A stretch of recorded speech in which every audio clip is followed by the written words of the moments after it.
আশা করছি আজকের এপিসোড আপনাদের অনেক ভালো লাগবে। বেশি কথা না বলে সবার আগে চলে যাব আজকের প্রথম ঘটনায়।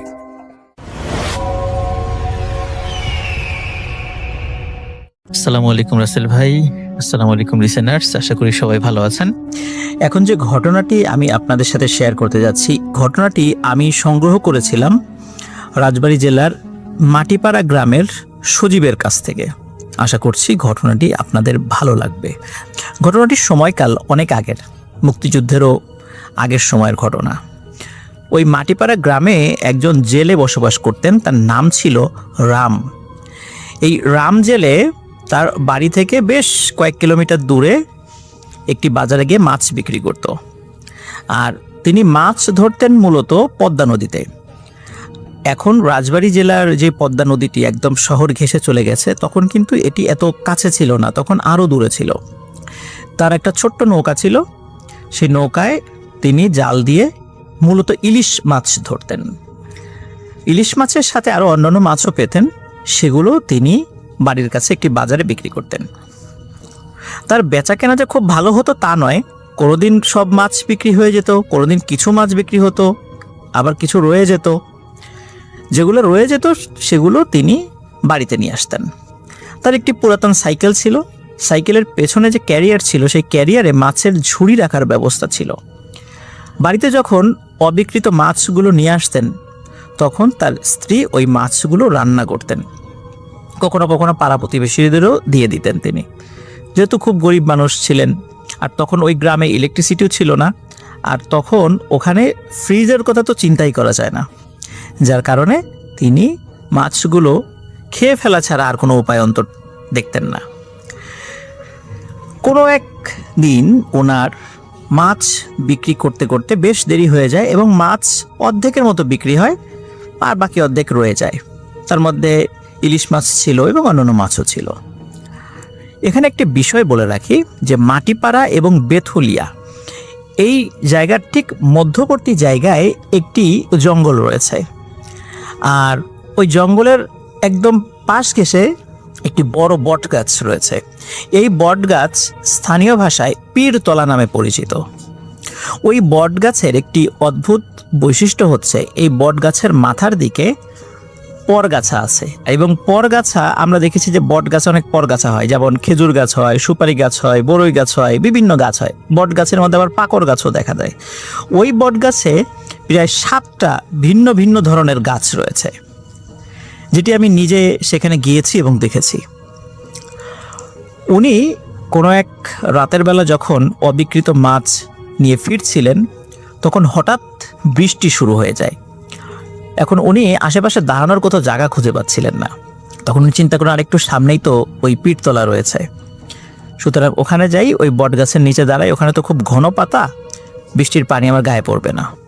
ওই চিন্তা করে উনি ওনার সাইকেলটি আরেকটু জোরে চালিয়ে ওই বট গাছের কাছে চলে যান এবং বট গাছের পাশে সাইকেলটি দাঁড় করিয়ে রেখে চুপ করে বট গাছের গোড়ায় বসে আছেন। কিছু সময় পর হঠাৎ উনি ফিল করেন যে এখানে আরও কিছু মানুষের উপস্থিতি বা অন্য কোনো প্রাণীর উপস্থিতি রয়েছে। সেটা কেমন? ওই বট গাছের পাশেই একটি কবরস্থান রয়েছে। তো উনি ওখানে বসে আছেন এবং উনি দেখছেন যখন বিদ্যুৎ চমকাচ্ছে, ওই বিদ্যুতের আলোতে উনি দেখতে পাচ্ছেন যে কোনো একটি কবরের ভেতর থেকে কিছু একটা উঠে আসছে। তো উনি চিন্তা করেন কি ব্যাপার, কোনো শেয়াল বা কুকুর কিনা, কারণ অনেক সময় ওই লাশ খাওয়ার জন্য শেয়াল কুকুররা রাতের বেলা কিন্তু কবর খুঁড়ে ভিতরে নেমে পড়ে। উনি ওই বিজলির আলোতে যতটুকু দেখতে পাচ্ছিলেন তাতে মনে হচ্ছিল না, এটা তো শেয়াল কুকুরের মতো কিছু না।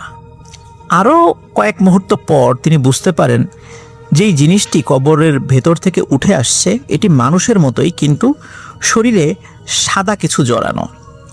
তখন রাম জেলে ভাবতে থাকেন যে এ নিশ্চয় কাফন চোর, কারণ ওই সময়ে কাফন চোরের একটা উপদ্রব ছিল বিভিন্ন জায়গায়। এখন যদিও সেই উপদ্রব অনেকটাই কমে গেছে, কিন্তু তখন কিন্তু এটা ছিল। আপনার কাফন চোরের বিভিন্ন গল্প টল্প শুনেছেন, এটা আমিও বলেছি কাফন চোরের গল্প। কিছু সময় পর উনি আরও একটি ভয়ঙ্কর ব্যাপার লক্ষ্য করেন। বিজলির আলোতে তিনি দেখতে পান যে একজন নয়, প্রায় 5 থেকে 7 জন মানুষের অবয়ব কবরের মধ্য থেকে উঠে আসলো। প্রত্যেকের গায়ে কাফনের কাপড়ের মতো মনে হচ্ছে। রাম জেলে ভাবলেন, যদি কাফন চোরই হবে তাহলে কাফনের কাপড় তো গায়ে জড়িয়ে রাখার কথা নয়। তাহলে এরা কারা? আর চোর হলে তো একসাথে এত লোক চুরি করতে আসবে না, একজন আসতে পারে, 2 জন আসতে পারে, তা বলে 5-7 জন আসবে, এটা কেমন কথা? তাদের উচ্চতা, দেহের গঠন স্বাভাবিক মানুষের মতোই ছিল। রামজেলে চুপ করে বসে আছেন ওই বটগাছের গোড়া এবং সবকিছু দেখছেন যে কি হয়। তিনি খেয়াল করলেন যে ওই 7 জনের মতো 5 বা 7 জন, এক্স্যাক্ট ফিগার বলা মুশকিল, 5 জন বা 7 জন হবে আর কি। তারা লাইন ধরে হেঁটে আসছে এবং হেঁটে এসে ঠিক বটগাছের পেছনে গিয়ে মিলিয়ে গেল। রামজেল একটু উকি দিয়েও দেখলেন যে তারা কোথায় গেল। দেখলেন যে না, তাদেরকে আর কোথাও দেখা যাচ্ছে না। রামজেলে যে ওখানে বসে আছে, তারা হেঁটে আসছে, তারা কিন্তু কোনো ভ্রুক্ষেপই করেনি যে এখানে কেউ বসে আছে। অথচ বিজলির আলোতে ওদিক দিয়ে হেঁটে আসলে যে কোনো মানুষেরও কিন্তু বোঝার কথা যে ওখানে কেউ একজন বসে আছে, কিন্তু এটা নিয়ে তাদের কোনো ভ্রুক্ষেপ ছিল না। তখন তিনি বুঝতে পারেন যে আসলে এটি প্যারানরমাল কিছু হবে, কারণ স্বাভাবিক মানুষ হলে অবশ্যই তাকে দেখতো, তার সাথে কথা বলতো বা তার ক্ষতি করার চেষ্টা করত। কিন্তু এরা চোরও না, ডাকাতও নয়, নিশ্চয়ই অন্য কিছু। তিনি কিছুটা ভয় পান, কিন্তু তারপরেও এতটা ভয় পাননি যে তিনি ভেঙে পড়বেন বা অজ্ঞান হয়ে পড়ে যাবেন। কারণ যেহেতু রাতের বেলা মাছ ধরতেন, মাছ নিয়ে রাস্তাঘাটে আসা যাওয়া করতেন, টুকটাক ঘটনার সাথে তিনি পরিচিত ছিলেন। বৃষ্টি কিছুটা কমে এলে তখন তিনি সাইকেলটা নিয়ে আবার বাড়ির পথ ধরেন। পথটা তখন মেঠো পথ ছিল, কাদা হয়ে গিয়েছিল এবং মোটামুটি ঝাঁকিও লাগছিল খুব। সাইকেল নিয়ে আসার সময় তিনি ফিল করছিলেন তার যে মাছের ঝুড়িটি সাইকেলের ক্যারিয়ারে পেছনে রেখেছেন, মনে হচ্ছে ওর মধ্যে কিছু জিনিস লাফাচ্ছে। তিনি চিন্তা করলেন হয়তোবা সাইকেলে ঝাঁকি লাগছে, এই কারণে লাফাচ্ছে। কিন্তু মাছ তো মৃত মাছ ছিল, ঝাঁকির কারণে হয়তোবা লাফালাফির শব্দ পাওয়া যেতে পারে, কিন্তু এছাড়া তো অন্য কোনো শব্দ হওয়ার কথা না। কোনো জীবিত মাছ ওই ঝুড়ির মধ্যে ছিল না, আর মাছও খুব বেশি ছিল না, অল্প মাছ ছিল। উনি বাড়িতে যান, বাড়িতে যাওয়ার পর সাইকেলটা রাখেন, ওনার স্ত্রীকে বলেন যে কিছু মাছ আছে, তাড়াতাড়ি সেগুলো কুটে রান্না করে ফেলো, আমি কলপারে যাচ্ছি, গোসল করব। তো উনি যখন গোসলের প্রস্তুতি নিচ্ছিলেন তখন তার স্ত্রী বলে যে মাছ কোথায়? কোনো মাছই তো নাই ঝুড়িতে। বলে হ্যাঁ, বলো কি, বেশ কিছু মাছ তো ভিতরে ছিল। তখন রামজেলের স্ত্রী তাকে বলে তুমি এসে দেখে যাও, একটা মাছও নাই। তখন রামজেলে এসে দেখে সত্যি তো মাছ নাই। তখন তিনি বলেন যে মাছ কি তাহলে ঝাঁকিতে পড়ে গেল? কিন্তু তার স্ত্রী বলেন যে না, এই ঝুড়ির ঢাকনি বা যেটা ঢেকে রাখে আর কি, এই ঢাকনিটা শক্তভাবে সুতো দিয়ে বাঁধা ছিল। সুতরাং শক্তভাবে যেভাবে বাঁধা ছিল, এভাবে কোনো মাছ বাইরে বের হওয়ার কোনো সুযোগ নেই। তাহলে মাছ কোথায় গেল? তখন রামজেলে বললেন যে হয়তোবা হতেও পারে মাছ পড়ে গেছে। এই যে ওই পীরতলা কবরস্থানের ওখানে তিনি যে ভয়ঙ্কর দৃশ্য দেখেছেন বটগাছের গোড়ায় বসে বসে, এবং বাড়িতে ফেরার সময় যে ঝুড়ির মধ্যে অদ্ভুত শব্দ হচ্ছিল, এই বিষয়টি তিনি তার স্ত্রীকে বললেন না, বললে হয়তো বা ভয় পেতেন। যাই হোক, উনি ওই দিনের মতো আর কোনো কথা বলেন না এই বিষয় নিয়ে। পরের দিন যথারীতি তিনি মাছ ধরেন এবং মাছ ধরে বাজারে বিক্রি করতে যান। সেদিনও তার ফিরতে ফিরতে বেশ রাত হয়ে যাচ্ছিল, কিন্তু সেদিন তার কোনো অবশিষ্ট মাছ ছিল না, সব মাছ বিক্রি হয়ে গিয়েছিল। তিনি যখন ফিরে আসছেন তখন সেই পীরতলা বটগাছের ওখানে দেখেন 3 জন মানুষ দাঁড়িয়ে আছে, ছিপছিপে গরম, লুঙ্গি পরা, খালি গায়ে, দেখতে স্বাভাবিক মানুষ, গায়ের রং কালো, দেখে অন্ধকারে দেখেও স্পষ্ট বোঝা যাচ্ছে।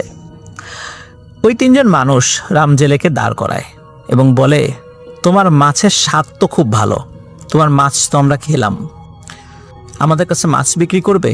বলে যে আজকে তো কোনো মাছ নেই, মাছ তো সব বিক্রি হয়ে গেছে।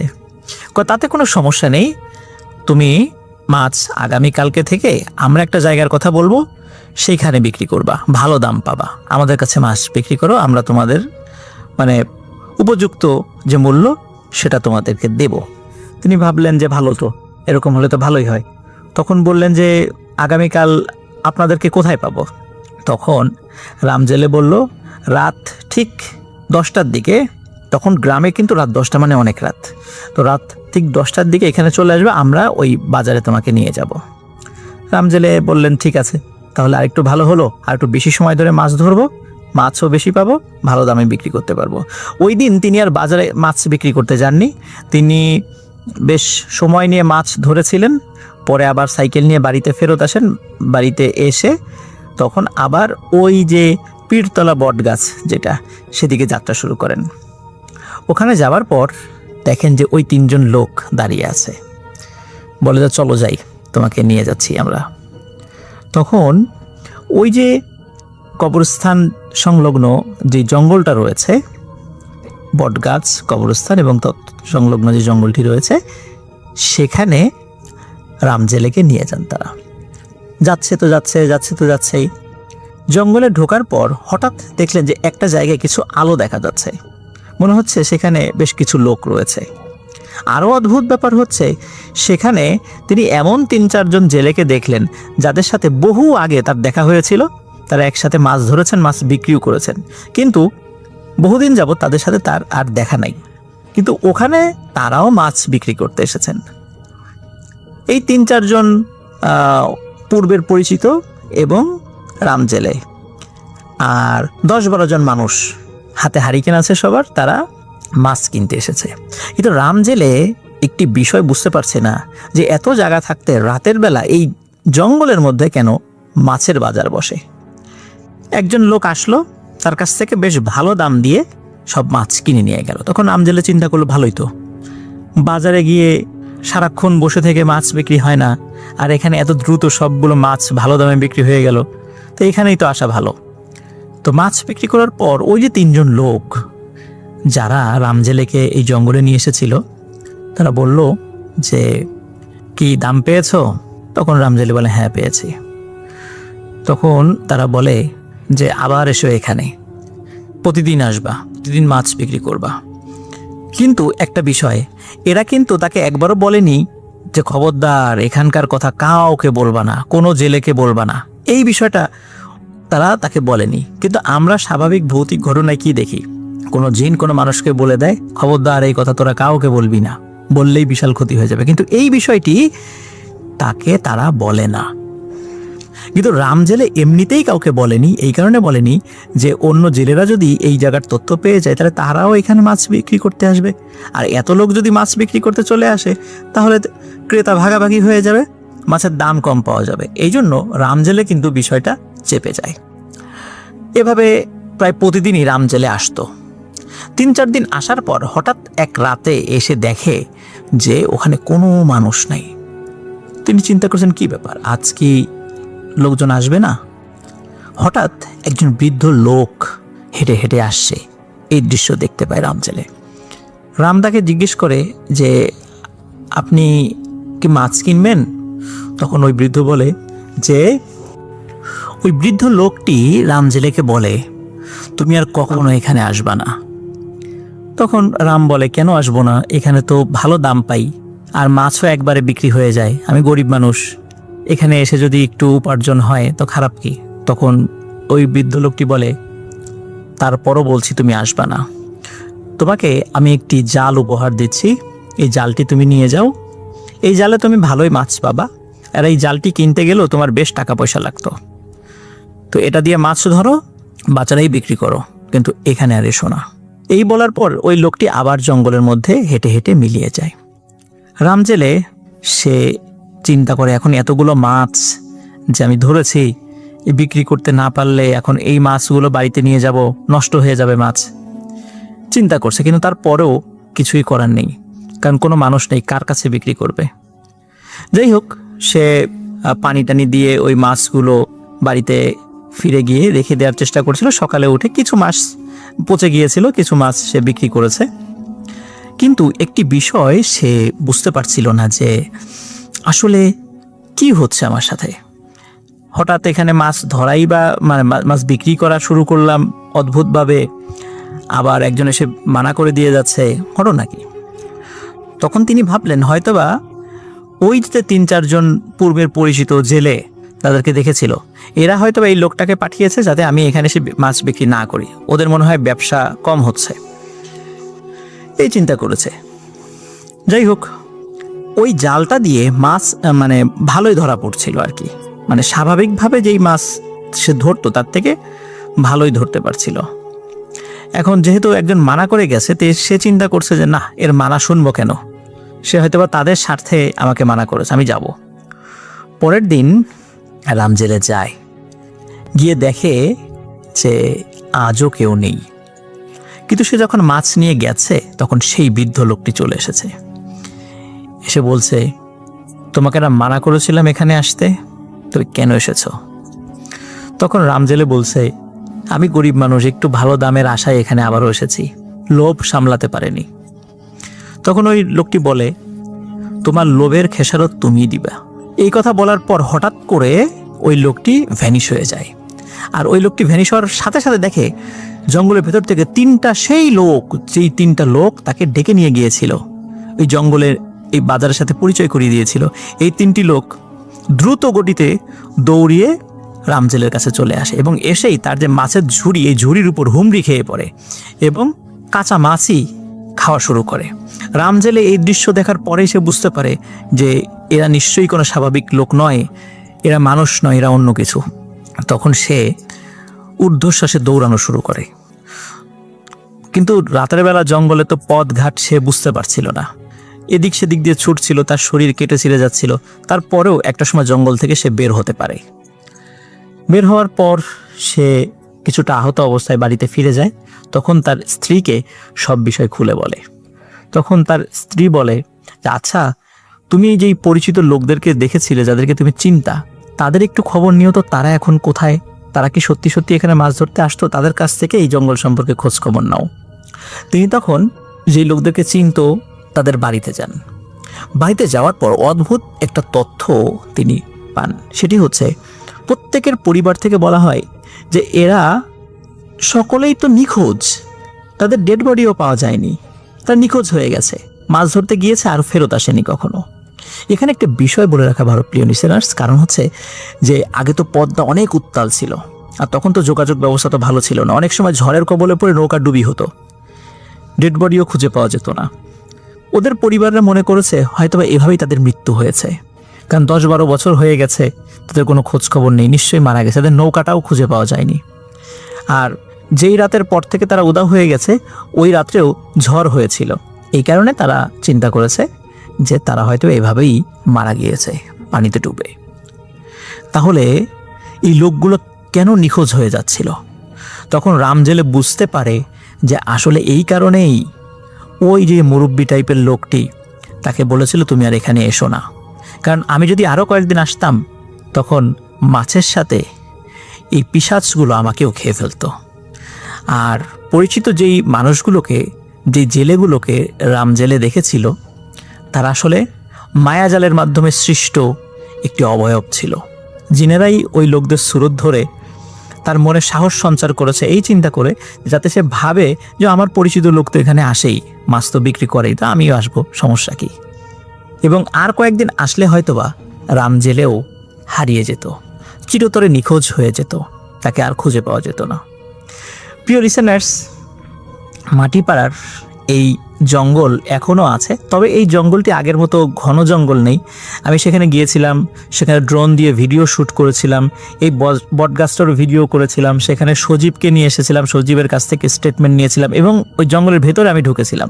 আশেপাশে এখন ঘরবাড়ি হয়ে গেছে, এখন সেই জঙ্গল আজ থেকে 50-55-60 বছর আগের যে জঙ্গল আর এখনকার জঙ্গলের আকাশ পাতাল পার্থক্য, এখন আর দেখে সেটা বোঝা যাবে না।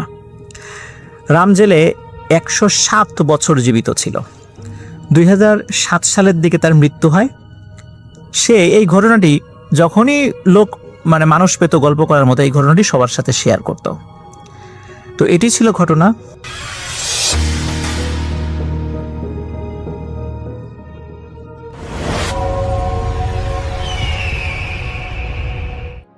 আসসালামু আলাইকুম, আপনাদের সবাইকে সাদর আমন্ত্রণ জানাচ্ছি। আমি আহমেদ বাবু।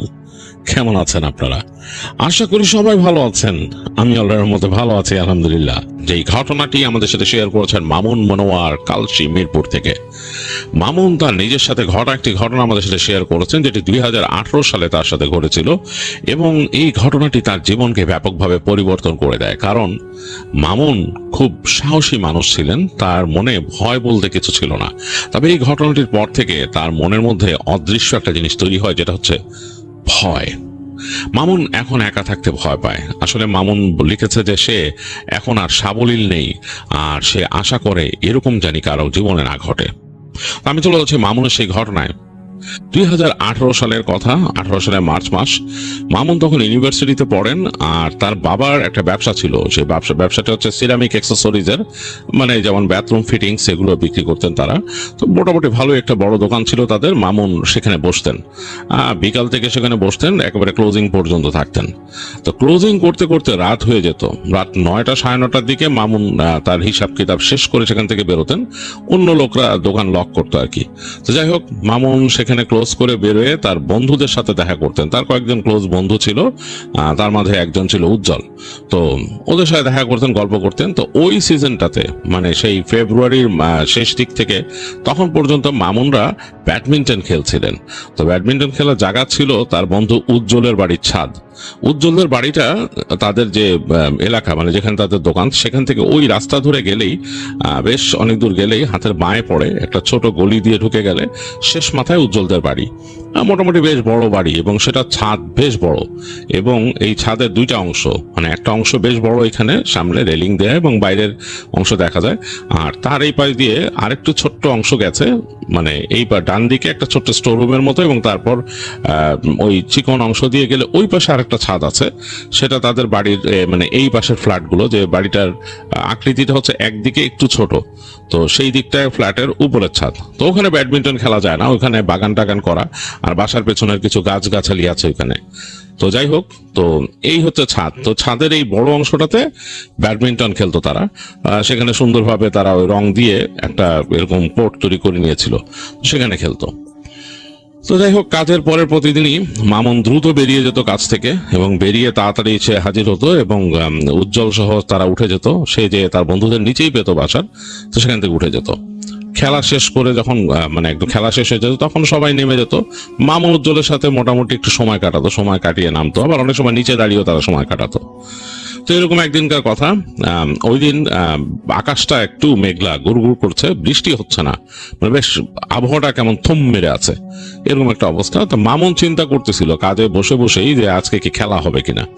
অনেকক্ষণ চিন্তা করতেছে, এবং তার মোটামুটি খেলার প্রতি একটা বেশ ফ্যাসিনেশন আছে, ওইদিকেই মন ছিল। কাজ করতে করতে সময় কাটে না। তো এক সময় তার ক্লোজিং করার পর বেরোনোর সময় হলো।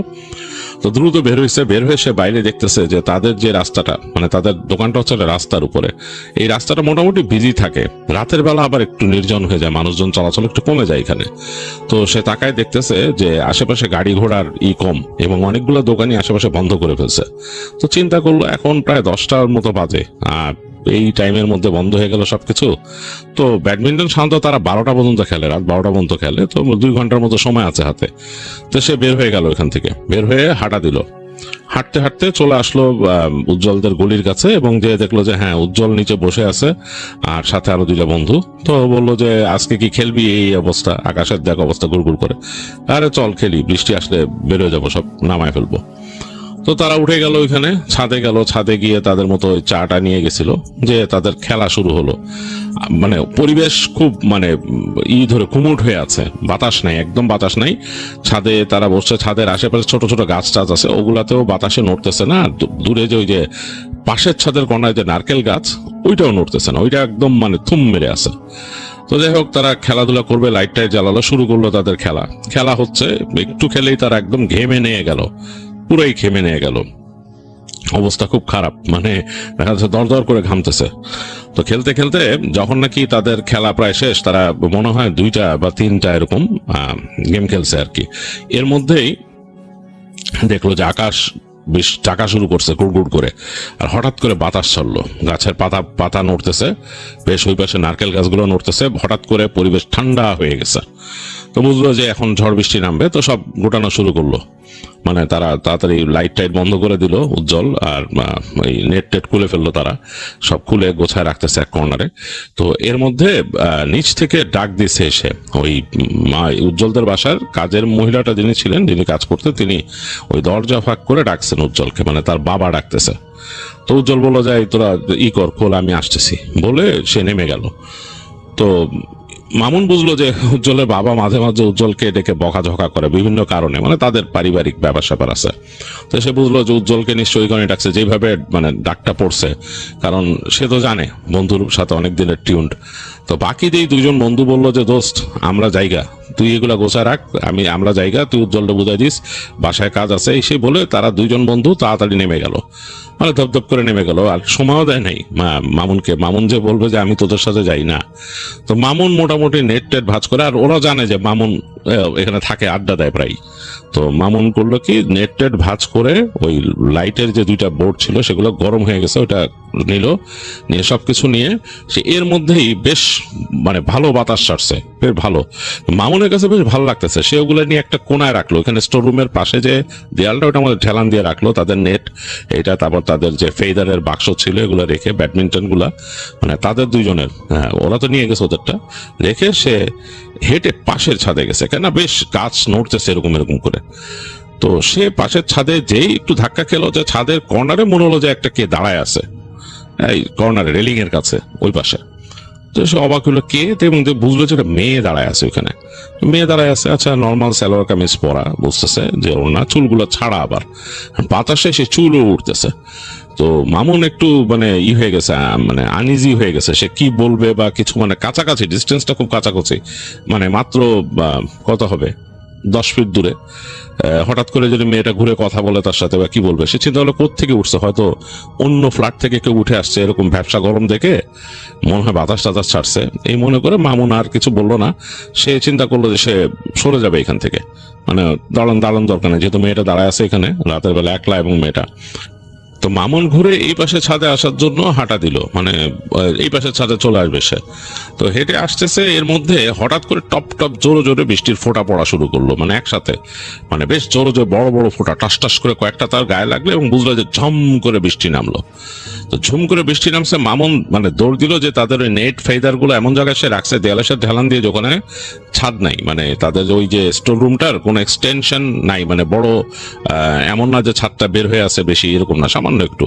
তো দ্রুত যে সে ওগুলোকে নিয়ে চিন্তা করলো কই ঢুকবে সে, আর ওই পাশে ছাদে ঘুরে সিঁড়ি ঘরে ঢুকে যাবে সেটা না করে সে ঢুকে গেল স্টোর রুমে।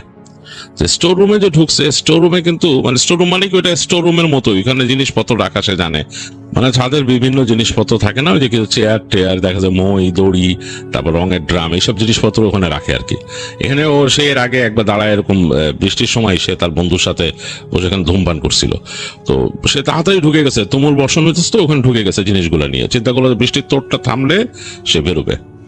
তো ঢুকছে, যে ঢোকার পর বাতাসটা প্রচন্ড আসছে, তার পেছনের দরজাটা ধ্রিম করে বাড়ি দিয়ে আটকায় গেছে। তো ঘরের মধ্যে দেখতেছে অন্ধকার, মানে কয়েক সেকেন্ডের জন্য তার চোখটা একদম মানে হয়ে গেছে, মানে প্রচন্ড অন্ধকারের মধ্যে সে দেখতে পাচ্ছে না কয়েক সেকেন্ড।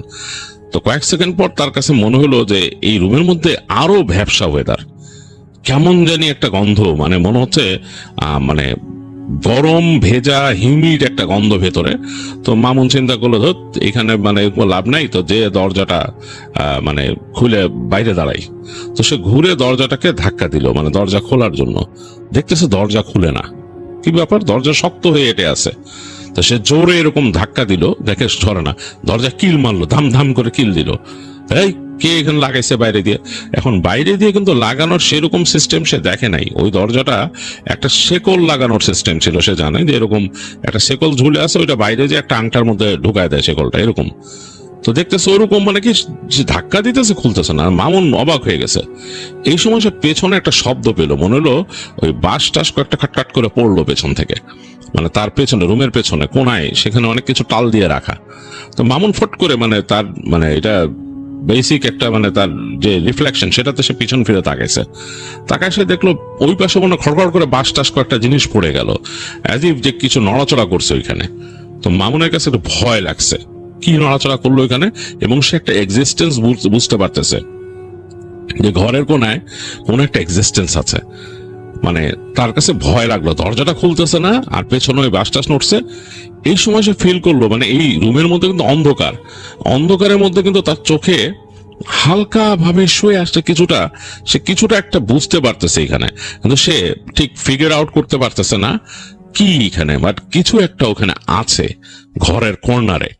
সেখান থেকে ওটা সামনে আসতেছে এবং ব্যাপকভাবে হিউমিডিটি এখানে, মানে ব্যাপকভাবে হিউমিডিটি আর কেমন জানি একটা গন্ধ এখানে, মানে চাপা গন্ধ। এটা অনেক সময় আপনারা দেখবেন যে অনেক হিউমিডিটি বেড়ে গেলে যেরকম একটা গন্ধ হয়, সেরকম একটা গন্ধ কেমন জানি বাতাসের মধ্যে। অথচ বাইরে কিন্তু প্রচন্ড বৃষ্টি হইতেছে, ঠান্ডা বাতাস ছাড়ছে, এরকম থাকার কথা না। তো যাই হোক, ঘরে তো কিছু মাত্র হলে বাতাস ঢুকছে ফাঁক ফোকর দিয়ে, উপরে টিনের ছাদ, কিন্তু এরকম কেন? তো তার কাছে মনে হলো কিছু একটা এখানে আছে এবং সেটা কাছায় আসতেছে তার দিকে।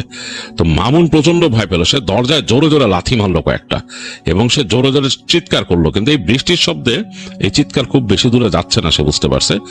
এই সময় সে হঠাৎ করে ফাইন্ড আউট করলো কিছু একটা খুব দ্রুত রুমের ওই কর্নার থেকে আসলো। কোনো মানুষের মতোই মনে হলো, কারণ এত দ্রুত এইভাবে আসতে পারে না। মনে হলো এসে তাকে জাপটায় ধরলো, জাপটায় ধরে ফেলে দিল ফ্লোরে। মামুন কিন্তু পড়ে গেছে, তার হাতের মধ্যে সেই নেট টেট ব্যাডমিন্টন সব ছিল, সব পড়ে গেল নিচে। সে দ্রিপ করে পড়লো এখানে। পড়ার পর মনে হলো তার গলা চেপে ধরছে কেউ। মামুন একটা শব্দ করতেছে না, মানে করতে পারতেছে না অ্যাকচুয়ালি, সে মানে করতেছে, শব্দ করতে পারতেছে না। তার চোখ মানে হয়ে যাচ্ছে, ঠিকরে বের হয়ে যাচ্ছে ভিতর থেকে, সে কিছু দেখতেও পারতেছে না অন্ধকারে। কিন্তু সে বুঝতে পারছে এখন তার বুকের উপর কিছু একটা চেপে বসছে, চেপে বসে তার গলা চেপে রাখছে এবং সে গলার মধ্যে স্পষ্ট একটা চাপ অনুভব করতেছে, মনে হচ্ছে মানে কোনো মানুষের দুইটা হাত যদি চাপে এরকম। তো মামুন দুই হাত দিয়ে ওই দুইটা হাত ধরতে গেছে, সে যেটা ফিল করলো ঠান্ডা দুইটা চিকন হাত, ঠান্ডা খুব বরফের মতো ঠান্ডা দুইটা চিকন হাত তার গলা চেপে রাখছে। সে আর ওই হাত ধরে উপরে যেতে পারতেছে না। এক পর্যায়ে মামুনের কাছে মনে হলো যে সে কথা বলতে পারছে না, দম নিতে পারতেছে না, চিৎকার করতে পারতেছে না, মানে সে নিঃশ্বাসও নিতে পারতেছে না, এরকম হয়ে গেছে। তার চোখে সব অন্ধকার ঘনে আসতেছে। এই সময় মামুন মনে মনে শুধু চিন্তা করলো যে আল্লাহ আমাকে বাঁচাও, এরকম চিন্তা হলো, আল্লাহ আমাকে বাঁচাও, আমি তো শেষ হয়ে যাচ্ছে এরকম। এটা চিন্তা করতে করতে হঠাৎ করে মনে হলো যে তার বুকের উপর থেকে এটা সাত করে সরে গেল, যেটা উঠছিল সাত করে সরে গেছে। মানে 1 সেকেন্ডের মধ্যে সেই যে সে মনে মনে যে ধোয়া করছে, এই সময় 1 সেকেন্ডে সাত করে সরে গেছে। সরে যাওয়ার পর তার কাছে কেন জানি মনে হলো তার উপর থেকে এই যে একটা জলীয় বাষ্পর মতো একটা জিনিস ছিল, মানে একটা ফিল করতেছিল, গুমট একটা জিনিস, এবং যেটা বসছিল তার উপরে সেটাও একটা গুমটের মতো ছিল। সেটাও মনে হলো সাত করে সরে গেল এখান থেকে 1 সেকেন্ডে। 1 সেকেন্ডে সরে যেতে মামুন জোরে জোরে নিঃশ্বাস নিল, মানে সে নিঃশ্বাস মনে হচ্ছে তার বুকের ভিতর থেকে উঠতেছে। আর সে ওই অবস্থায় চিৎকার করা শুরু করলো, উজ্জ্বল উজ্জ্বল বলে চিৎকার করতেছে, নড়তে পারছে না, চিৎকার করতেছে একদম গা করে। তো মামুন দেখলো সে উঠতে পারতেছে না, এমন অবস্থা হয়েছে তার, উঠতে পারতেছে না। সে কোনো মতে পা দিয়ে ঘুরে যে তার পাটাকে ঘুরালো ওই গেটের দিকে, এবং গেটের মধ্যে 2 পা দিয়ে দুধদার লাথি মারতেছে আর চিৎকার করতেছে উজ্জ্বল উজ্জ্বল বলে। কিছুক্ষণ পর মামুন শব্দ পাইছে, বাইরে দৌড় দিয়ে মামুন মামুন বলে শব্দ পাইছে উজ্জ্বলের গলা। দেখলো যে সে দৌড় দিয়ে আসছে, এসে দরজাটা মনে হলো ওই শেকল লাগাই দিছিল, শেকলটা টেনে খুললো, ঠাস করে খুললো, শেকলটাকে খুলে দরজা খুলে ফেললো। সে দেখলো এক ঝলক ঠান্ডা বাতাস ঢুকলো, মামুনের সারা শরীরে লাগলো। মনে হলো যে মানে একেবারে অন্যরকম একটা এনভায়রনমেন্ট, তার মানে ঠান্ডা এনভায়রনমেন্ট তার গায়ে লাগলো। এবং উজ্জ্বল এক দৌড়ে ভিতরে ঢুকলো, ঢুকে তাকে ধরলো, বসে হাঁটু গেড়ে কি হয়েছে, এই দোস্ত তোর কি হয়েছে বলে তাকে তুললো। তুলে সে কথা বলতে পারতেছে না, তো উজ্জ্বল তাকে নিয়ে কোনো মতে মানে ঘাড়ের উপর এক হাত দিয়ে করে তাকে ওখান থেকে বের করে আনলো, এনে তাদের বাসায় নিয়ে আসছে। বাসায় এনে তাকে খাটে শোয়াই দিছে। তো মামুন তখন তার অস্থির অস্থির লাগতেছে, চারিদিকে তাকাচ্ছে, মানে সে মানে আলোর মধ্যে তার ভয় লাগতেছে কেমন, ঘরের মধ্যে যে আলো জ্বলতেছে বাতি, সেটা তো তার ভয় লাগতেছে। তো সে জোরে জোরে নিঃশ্বাস নিতেছে, আর উজ্জ্বল বলতেছে কি হয়েছে তোর, তো সে বলতে পারতেছে না, পুরো জিনিসটা তার মনে পড়তেছে, বলতে পারতেছে না। তো এর মধ্যে উজ্জ্বলের বাবা মা ওই রুমে চলে আসলো। উজ্জ্বলের মা এসে মামুনের মাথায় হাত দিয়ে দোয়া পড়তেছে, আর উজ্জ্বলের বাবা এসে উজ্জ্বলকে মারতে উঠতেছে বারবার, আর বলতেছে যে তোরে আগেই কইছিলাম ছাদে যায় খেলাধুলা করতে না, ছাদে লাফালাফি করতে না, এই পোলার যদি এখন কিছু হয় তোর কি হইব বলে তার বাবা চিল্লাইতেছে এবং তাকে মারতে উঠতেছে বারবার। উজ্জ্বল বলছে তুমি চুপ থাকো তো, এরকম করো না, কি শুরু করছে এখন, এরকম সময় করো না, দেখি ওর কি অবস্থা। তো যাই হোক, উজ্জ্বলের আম্মা অনেকক্ষণ তাকে দোয়া পড়ে ফু দিলেন, মামুনের মাথায় হাত বুলাই দিলেন। তারপরে উজ্জ্বল একটা কাপড় ভিজায় এনে মামুনের গা মুছে দিল ঠান্ডা করে। তো এর মধ্যে মামুনের মানে আস্তে আস্তে একটু বোধটা নর্মাল হলো। তো তখন জিজ্ঞেস করতেছে উজ্জ্বলের আম্মা যে কি হয়েছে বাবা, তোমার কি ছিল? তো মামুন কোনো মতে তখন বললো, ভয় পাইছি খালাম্মা, অনেক ভয় পাইছি, অনেক ভয় পেয়েছি খালাম্মা, আমার চাপা ধরছিল। তো এটা শুনেই মনে হলো উজ্জ্বলের আম্মার চেহারা পাংশু হয়ে গেল। তো তিনি অর্থপূর্ণ দৃষ্টিতে তাকাইলেন উজ্জ্বলের বাবার দিকে। উজ্জ্বলের বাবা আবারও তেড়ে আসলো উজ্জ্বলকে মারতে। বললো, তোরা আগেই কইছি ছাদে যাইতে না, বদমাইশ কোথাকার, এই সেই বলে বকাবকি করতেছে। তো তখন উজ্জ্বল বলতেছে যে চুপ করো তো, শুনি আগে কি হয়েছে ওর কাছে। তো জিজ্ঞেস করতেছে, কি হয়েছে দোস্ত, কি হয়েছে? তো তখন মামুন বলতেছে যে এরকম এরকম ব্যাপার, সে এরকম ছাদে এরকম দেখছে, মেয়েটাকে দেখে সেই পাশে আসতে গেছে, তো এরকম অবস্থা। তো তখন উজ্জ্বলের বাবা বলতেছে, দেখছস, তোরে কইছি না এখনো ছাদে যাস, এখনো ছাদে যাস। তো তখন বলতেছে, চুপ থাকো, তুমি এগুলাই করো কেন? তখন মামুন বলতেছে, কি কি মানে তুই কি আমার কাছে কিছু লুকাইছস? মামুন বলতে, তোমার কাছে লুকাইছস, ঘটনা আছে। তো দেখা গেল যে উজ্জ্বলের আব্বা কোনো কথা না বলে রুম থেকে চলে গেলেন। তো উজ্জ্বলের আম্মা দোয়া পড়ে আরো ফু দিলেন, দিয়ে বলেন, বাবা তুমি শুয়ে থাকো, তুমি শুয়ে থাকো, ওর বাসায় বল যে ও আমাদের এখানে আছে, বল, ওরা এখন যাওয়ার দরকার নেই। উজ্জ্বলের আম্মা বলেন। তো বলে, আচ্ছা ঠিক আছে, অসুবিধা নেই বলে তিনি উজ্জ্বলের আম্মাও চলে যান রুমের থেকে। তো তখন মামুন বলতেছে যে ঠিক আছে, উজ্জ্বল বলছে ঠিক আছে, আমার বাসায় কিছু কইস না, আমি বাসায় যাবো। বলছেন, আরে তুই আগে বল কি ব্যাপার। কিন্তু মামুন যে বলতেছে আমি বাসায় যাবো, মামুন কিন্তু অনেক ভয় পেতেছে, মানে সে চিন্তা করতে পারছে না সে নিচে যাবে কেমনে সিঁড়ি দিয়ে, এরকম চিন্তা করতে, কিন্তু তার চিন্তা শেষে বাসায় যাবে আর কি। তো উজ্জ্বল তাকে একটু ইজি করে বলে যে তুই উঠে ভয় চিন্তা করিস না, ভয়ের কিছু নাই, দাঁড়া। বলে উজ্জ্বল তার রুমের দরজা বন্ধ করে দেয়, বন্ধ করে দিয়ে বলে যে এইবার শোন, আমাদের বাসার কিছু ঘটনা আছে, সেইটা আসলে আমার উপর কোনদিন প্রভাব পড়ে নাই, বা আমার বন্ধু বান্ধব কেউ কিছু এগুলো ফিল করে নাই, কিন্তু এই ঘটনা এখানে আছে, এইটা তোরে বলি নাই আসলে বলার মতো আসলে কারণ নাই, কারণ এমনি আব্বা বলছিল যে এই ঘটনা যাতে না ছড়ায় চারিপাশে। তখন মামুন বলে, কি ঘটনা? ওই যে বাসায় দেখছস না যে উপরের তলা একটা ফ্ল্যাট আছে, দেখছস ডান দিকে ওই পাশে? তো বলে যে হ্যাঁ। ওই বাসায় কখনো ভাড়াটিয়া দেখছস? কয় না, কখনো কোনো ভাড়াটিয়া ছিল না। কয় সব সময় দেখছস যে তালা মারা ওইখানে? হ্যাঁ, মানে তালা ঝুলে। আমি মনে করছি তোদের বাসার কোনো মানে জিনিসপত্র রাখা ওইখানে, স্টোর রুম বা কিছু আছে, অথবা অফিস। আমি কখনো এটা আগ্রহ ফিল করি নাই।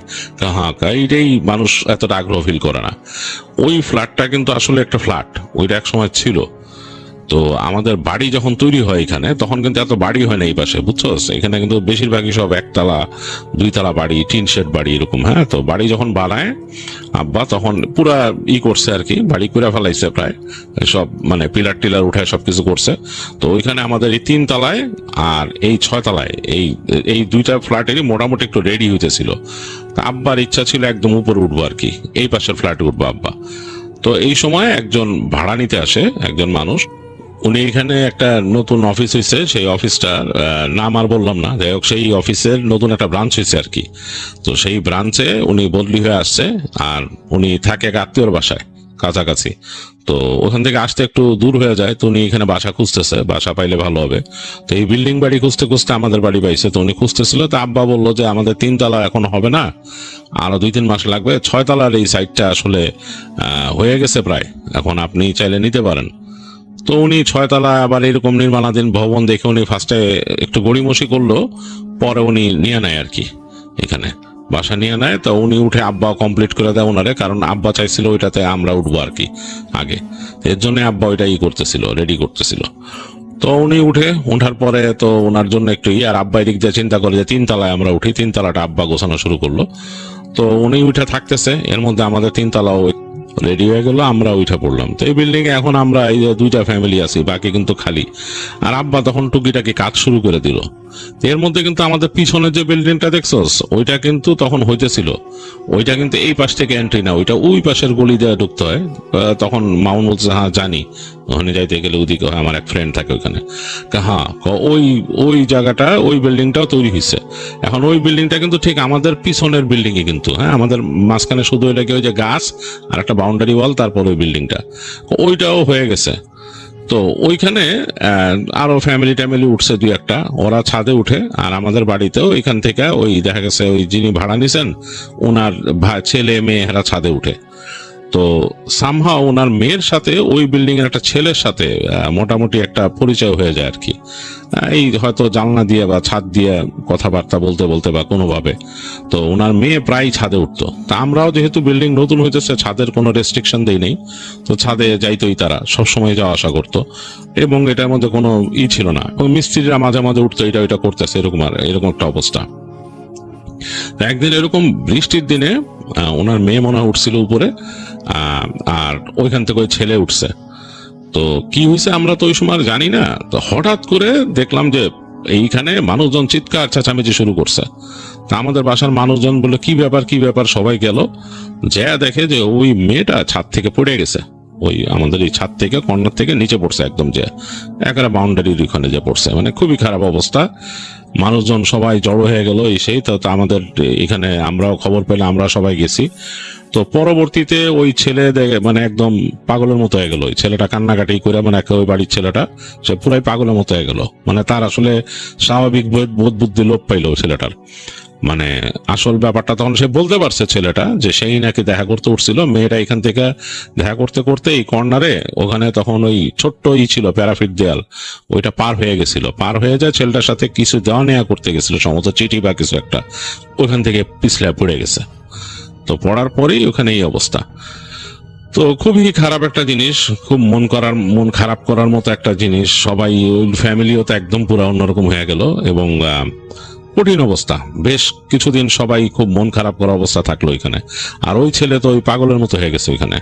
তো এরপর থেকে নাকি ওই বাড়িতে দেখা যেত ওই যে ছেলেটার বাড়িতে চিৎকার চেঁচামেচি, ভয়ে ছেলেটা নাকি চিৎকার করতো প্রায়, ও আসছে চিৎকার চেঁচামেচি, কঠিন অবস্থা। ওই ছেলে বাসার থেকে বেরেও নাকি আমাদের বাসার দিকে দৌড় দিয়ে আসতো মাঝে মাঝে।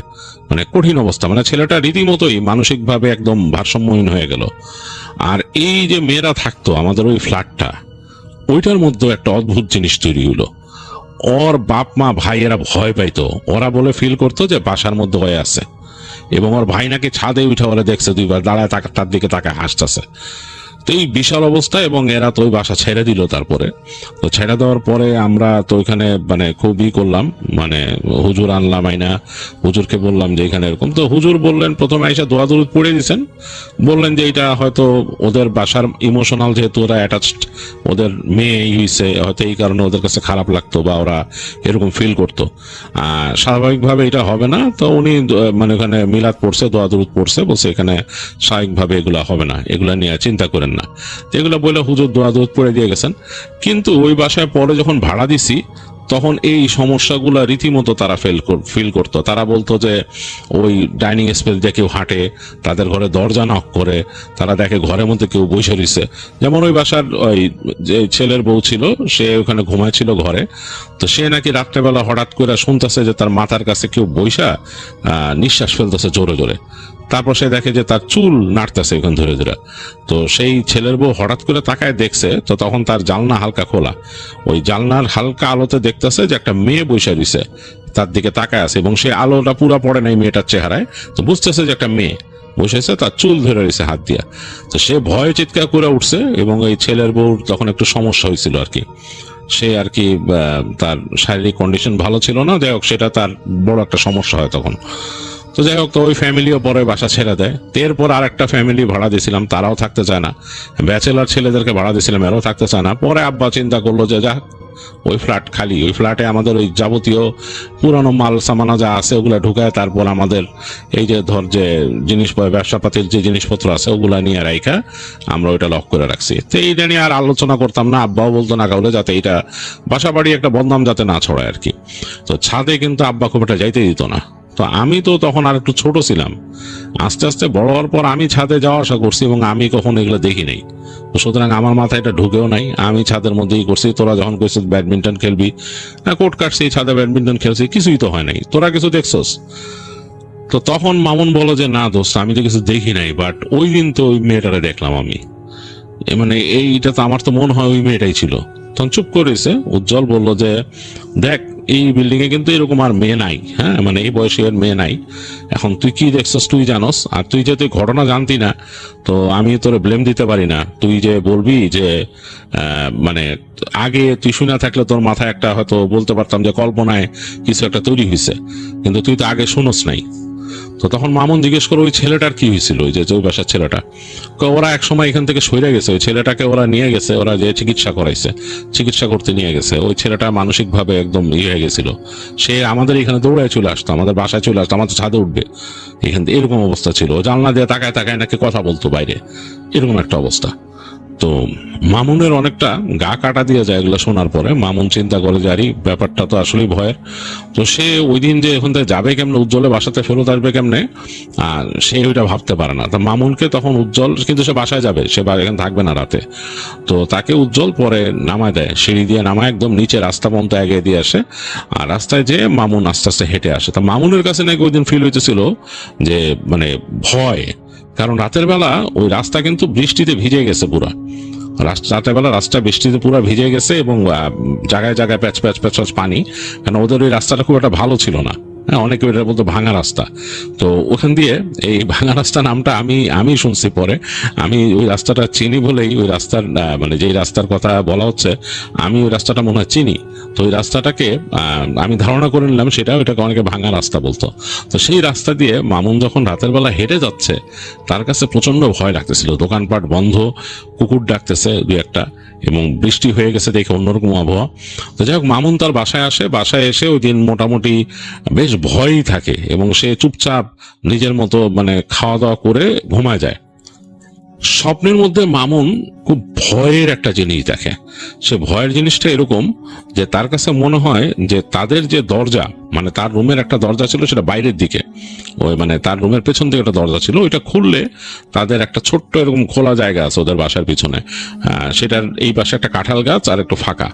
তো মামুন স্বপ্নেই দেখছে এটা, সে স্বপ্নে দেখতেছে যে সে ওই দরজার কাছে যাচ্ছে এবং দরজার ওই পাশ থেকে একটা মানুষের মতো কিছু আসতেছে, তার চুলগুলো ছড়ায় আছে চারিপাশে, অনেকটা মাকড়সার জাল মেলে ধরলে যেরকম হয় ওরকম বড় জালের মতো চুল চারিদিকে ছড়ায় আছে, এবং ওইটা তার ঘরের ভেতরে আসতে চাচ্ছে।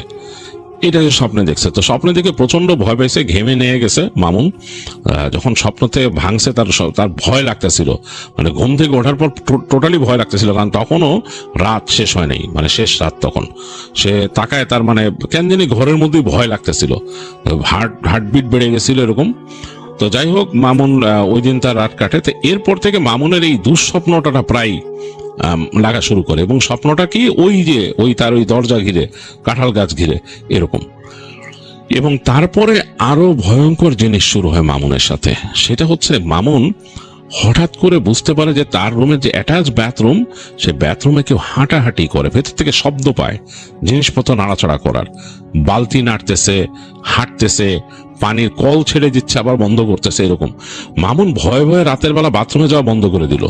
আর এর মধ্যে তো মামুনের ওই বন্ধুর বাসা, উজ্জ্বলের বাসা যাওয়া বন্ধ হয়ে গেছে। সে মানে তার কাজ শেষ করে সে তার দোকানের একটা ছেলেকে নিয়ে এসে চলে আসে বাসার কাছে, আর ওদিকে সে যায় না, বাসায় চলে আসে। আর রাতের বেলা তার কাছে এই দুঃসহ ব্যাপারটা শুরু হয়। সে তখনও বাসায় কাউকে বলে নাই যে এরকম জিনিস হয়ে গেছে। রাত্রেবেলা সে বাথরুমেই যায় না, ভয়ে থাকে। এখন তার তো বয়স হয়েছে, এই বয়সে তো আসলে এটা বলার কিছু না। তো এর মধ্যে মামুনের এক কাজিন আসে তাদের বাসায় থাকতে। তো মামুনের কাজিন এসে মামুনের বাসায় থাকে ওই দিন। তো কাজিন আসাতে মামুন খুশি, তারা তো আসলে ভালো সময় কাটায়, কাজিনের সাথে গল্প গুজব করে আড্ডা দেয় এরকম আর কি। তো ওই দিন রাতের বেলা মামুন খুব খুশি, কারণ কাজিন আসছে, আজকে আর তার ভয় টয় লাগার মতো ব্যাপার না। তো কাজিনের সাথে বসে অনেকক্ষণ আড্ডাবাজি হয়, আড্ডাবাজি দিতে গভীর রাত পর্যন্ত জেগে থাকে দুইজনে। তো কাজিন বলে যে চল আমরা ওই বাইরে যে, মানে তাদের ওই দরজার বাইরে যে, পিছনের দরজা দিয়ে বাইরে যে ধূমপান করি, মানে ঘরের মধ্যে তো এটা হলো সমস্যা। তো তখন বলে আচ্ছা চল। তো দুইজনে যায়, যে ওই গেট খুলে তারা বেরোয় এখানে। তো বেরোনোর পরে দুইজনে বাইরে বসে আছে, ওখানে যে ধূমপান করতেছে কিছুক্ষণ কাঁঠাল গাছের গোড়ায়। তো মামুনের কাছে ভালোই লাগতেছে, আজকে ভয় টয় লাগতেছে না। আর রাতের বেলা ওই যে তাদের ওখানে যে লাইট পোস্টের আলো হালকা ভাবে পড়ছে কাঁঠাল গাছের গোড়ায়, তাদের বাউন্ডারি দেয়ালের উপরে। এবং মানে ওই দিন ভয় টয় নাই, তার কাছে মনে হচ্ছে অনেকদিন পর স্বাধীন। তো অনেকক্ষণ বসে মানে ধূমপান করতেছে, গল্প করতেছে। তার কাজিন বললো, তার কাজিনের নাম ছিল আজাদ, বললো যে আমি একটু আসতেছি, তুই বয়, আমি বাথরুম থেকে আসি। তো মামুন বললো আচ্ছা। তো আজাদকে যে সে যেতে বলছে, তার কাছে কিন্তু আসলে মনে নাই যে সে ভয় পায় বা এই জায়গাটাই তাকে দুঃস্বপ্নে দেখায় প্রায়, এটা কিন্তু তার মনে নাই। তো যাই হোক, আজাদ করলো কি, আস্তে করে ঘরে ঢুকে গেল আর কি তার ওইখান থেকে। তো আজাদ ঢুকে যাওয়ার পর দরজাটা টেনে দিছে। এখন মামুন দেখতেছে তার এটা কিন্তু একটা ছোট গলির মতো, এই যে পিছনের দরজা দেবে একটা গলির মতো, ডান দিকে এই গলিটা সোজা চলে গেছে ওই দিকে তাদের মানে বাসার শেষ সীমা পর্যন্ত। এবং এই জায়গাটা তার কাছে কেমন জানি খা খা মন হইতেছে। এখন মন হইতেছে যে ওই দিক থেকে যদি কেউ হেঁটে আসে, অবচেতন মন এরকম বলতেছে তাকে, কেউ যদি হেঁটে আসে এরকম লাগা শুরু করলো মামুনের কাছে। তো এই পর্যায়ে মামুনের কাছে হঠাৎ করে মনে হলো যে গাছের উপরে কেউ আছে। মামুন হঠাৎ করে তাকায় দেখে তার গাছের উপর থেকে এক গোছা চুল, মানে কোনো কিছু দেখা যাচ্ছে না, মনে হচ্ছে ভারী ভলিউমাইজড, মানে বেশ ভারী এক গোছা চুল নেমে আসছে তার থেকে 2 হাত দূর পর্যন্ত, অ্যাজ ইফ কেউ যদি উল্টা হয়ে গাছের মধ্যে থাকে এবং মাথাটা নিচের দিকে দিয়ে রাখে, সেইভাবে চুলটা নেমে আসছে। মামুন ভয় একটা মানে জোরে চিৎকার দেয় নাই, মানে একটা শর্ট চিৎকার দিয়ে দৌড় দিয়ে দরজাটা খুলে ঘরে ঢুকে ধুম করে দরজা লাগাই দিছে, দিয়ে সে দৌড় দিয়ে আসছে তার বিছনা পর্যন্ত। তো দেখলো বাথরুমের ভিতর থেকে আজাদ বলতেছে, কিরে এই কি হয়েছে, কে এরম আসলি, কে এরম চিল্লান দিয়ে আসলি কেন? তো মামুন তখন আজাদকে বলে যে আরে আমি ভয় পাইছি। বলে কিসের ভয়? তো মামুন তখন অনেকক্ষণ চিন্তা করলো সে আজাদকে সব বলবে। তা আজাদকে সে বসায় সব বললো যে তার সাথে কি ঘটছে, মানে তার সেই উজ্জ্বলদের বাসায় কি ঘটছে সেটা থেকে পুরোটা বললো, এবং এরপর থেকে তার ভয় পাওয়ার পুরো ব্যাপারটা বললো। তো এটা শোনার পর আজাদ একটু গম্ভীর হইলো, বললো যে তোর উচিত ছিল এটা খালারে বলা, তুই খালারে কস নাই কেন এটা, কারণ তোরে তো হুজুর দিয়ে দেখানো দরকার। তো সে বললো যে হুজুর দিয়ে দেখায় কি, আমার তো আসলে ভয়টা ওইরকম না, মানে এমন না যে এইখানে কিছু হইতেছে, কিন্তু আমি ভয় পাই, এই দুঃস্বপ্ন দেখি মনে হয় যে বাথরুমের মধ্যে কেউ আছে। আজাদ বলে আচ্ছা ঠিক আছে, এখন বাদ দে, আমি দেখি আমি খালার সাথে কথা কমো। তো মামুন বলে না তুই কইস না, কয় না বেটা এটা কন লাগবো, না কইলে সমস্যা। তো যাই হোক, তারা দুজন তারপরে শুয়ে পড়লো, লাইট টাইট নিভায় শুয়ে পড়ছে দুজনে রাতের বেলা। তো কিছুক্ষণ শুয়ে গল্প করছে, তারপরে তারা ঘুমায় গেছে, মানে মামুন ঘুমায় গেছে। মামুন কিন্তু ওই দিন আর দুঃস্বপ্ন দেখতেছে না, আজাদ সাথে আছে দেখে সে ওই বাথরুমের কথাও আর চিন্তা করে নাই যে বাথরুমে কি শব্দ কি আর এরকম সে পাচ্ছেও না, সে ঘুমায় গেছে। হঠাৎ করে মামুনের ঘুম ভাঙছে আজাদের ধাক্কায়। আজাদ ধাক্কাচ্ছে তাকে, সে ধাক্কাতে ঘুম থেকে উঠে তাকায় দেখে আজাদের ভয়ার্ত চেহারা। তো সে বলে কি হয়েছে? মামুন জিজ্ঞেস কি হয়েছে? কারে বেটা তোর ঘরও তো ভূত আছে বেটা, তোর ঘরে জিন আছে। মানে কারে আমি ঘুমাইছিলাম, আমার ঘুম কেমন লাগিয়ে আসছে, এই সময় মনে হলো যে বাথরুমের দরজার মধ্যে কেউ দরজা নক করতেছে ভিতর থেকে। তা আমি কি ভিতর থেকে দরজা নক করে কেমনে? তো তুই তো আমার আগে কইছস যে বাথরুমের মধ্যে তুই শব্দ পাস। তা আমি চিন্তা করছি এগুলা তোর থেকে শুনে মনে আমার মাথার মধ্যে আসছে। তা আমি আস্তে করে বিছনার থেকে উঠছি, উঠে যে বাথরুমের দরজার কাছে দাঁড়ায় কান পাততেছি। এখন ঘর তো অন্ধকার, বাইরে ওই যে পিছন দিকে জানলা দিয়ে হালকা এখানে আলো আসতেছে। এর মধ্যে চুপ করে আসছি, কোনো সাড়া নাই, শব্দ নাই, দরজায় নক নাই, কিছু নাই। একটু পরে আবার মনে হলো দরজার পেছ থেকে কে নক করছে। তা আমি মানে নিজের অজান্তে জিজ্ঞেস করছি কে। ওই পাশ থেকে একটা মেয়ের কণ্ঠে আমাকে বলে আমি। এমন ভাবে বলছে আমি যে আমার সারা শরীরের লোম বেটা দাঁড়াই গেছে। তখন মামুন বলছে আরে তুই ফাইজলামি করছ আমার সাথে, তুই মিশা কথা কইতেছস, এরকম কোনোদিন হয় নাই আমার এখানে। কারে মানে কসম করে বলতেছি যে আমি এখান থেকে শব্দ পেয়েছি আমি। তোকে তারপর তুই কি করছস? আমি আস্তে করে চুপচাপ খাটে এসে শুইছি, আবার নক করে। আরে একটু পরে আমি দেখি আমার মাথার দাঁড় দিকে দাঁড়াই আছে, এরকম একটা পুরা মনে হচ্ছে একটা মানুষের পুরা একটা আকৃতি আমার মাথার কাছে দাঁড়াই আছে, এবং অন্ধকার, একদম ডিপ অন্ধকার, মানে এই অন্ধকারে কিছু মানে করতে পারতেছি না। এরপর আমার গায়ের মধ্যে হাত দিছে। আরে বেটা আমি পুরা স্পর্শ টের পাইছি, ঠান্ডা স্পর্শ, পুরা স্পষ্ট বরফের মতো ঠান্ডা স্পর্শ আমার গায়ে হাত দিছে। এই বলে তখন বলতেছে আজাদ বলতেছে আমি তোর রুমে থাকবো না, তুই লাইট জ্বালাই রাখ, নইলে রাতের লাইট জ্বালাই রাখ যতটুকু টাইম বাকি আছে। তো মামুন তো মানে নিজেও একটু ভয় পাইছে, আবার তার কাছে মনে হইতেছিল যে আজাদ কি মানে তাকে ভয় দেখানোর জন্য এগুলো বলতেছে নাকি, এগুলো সে চিন্তা করতেছিল।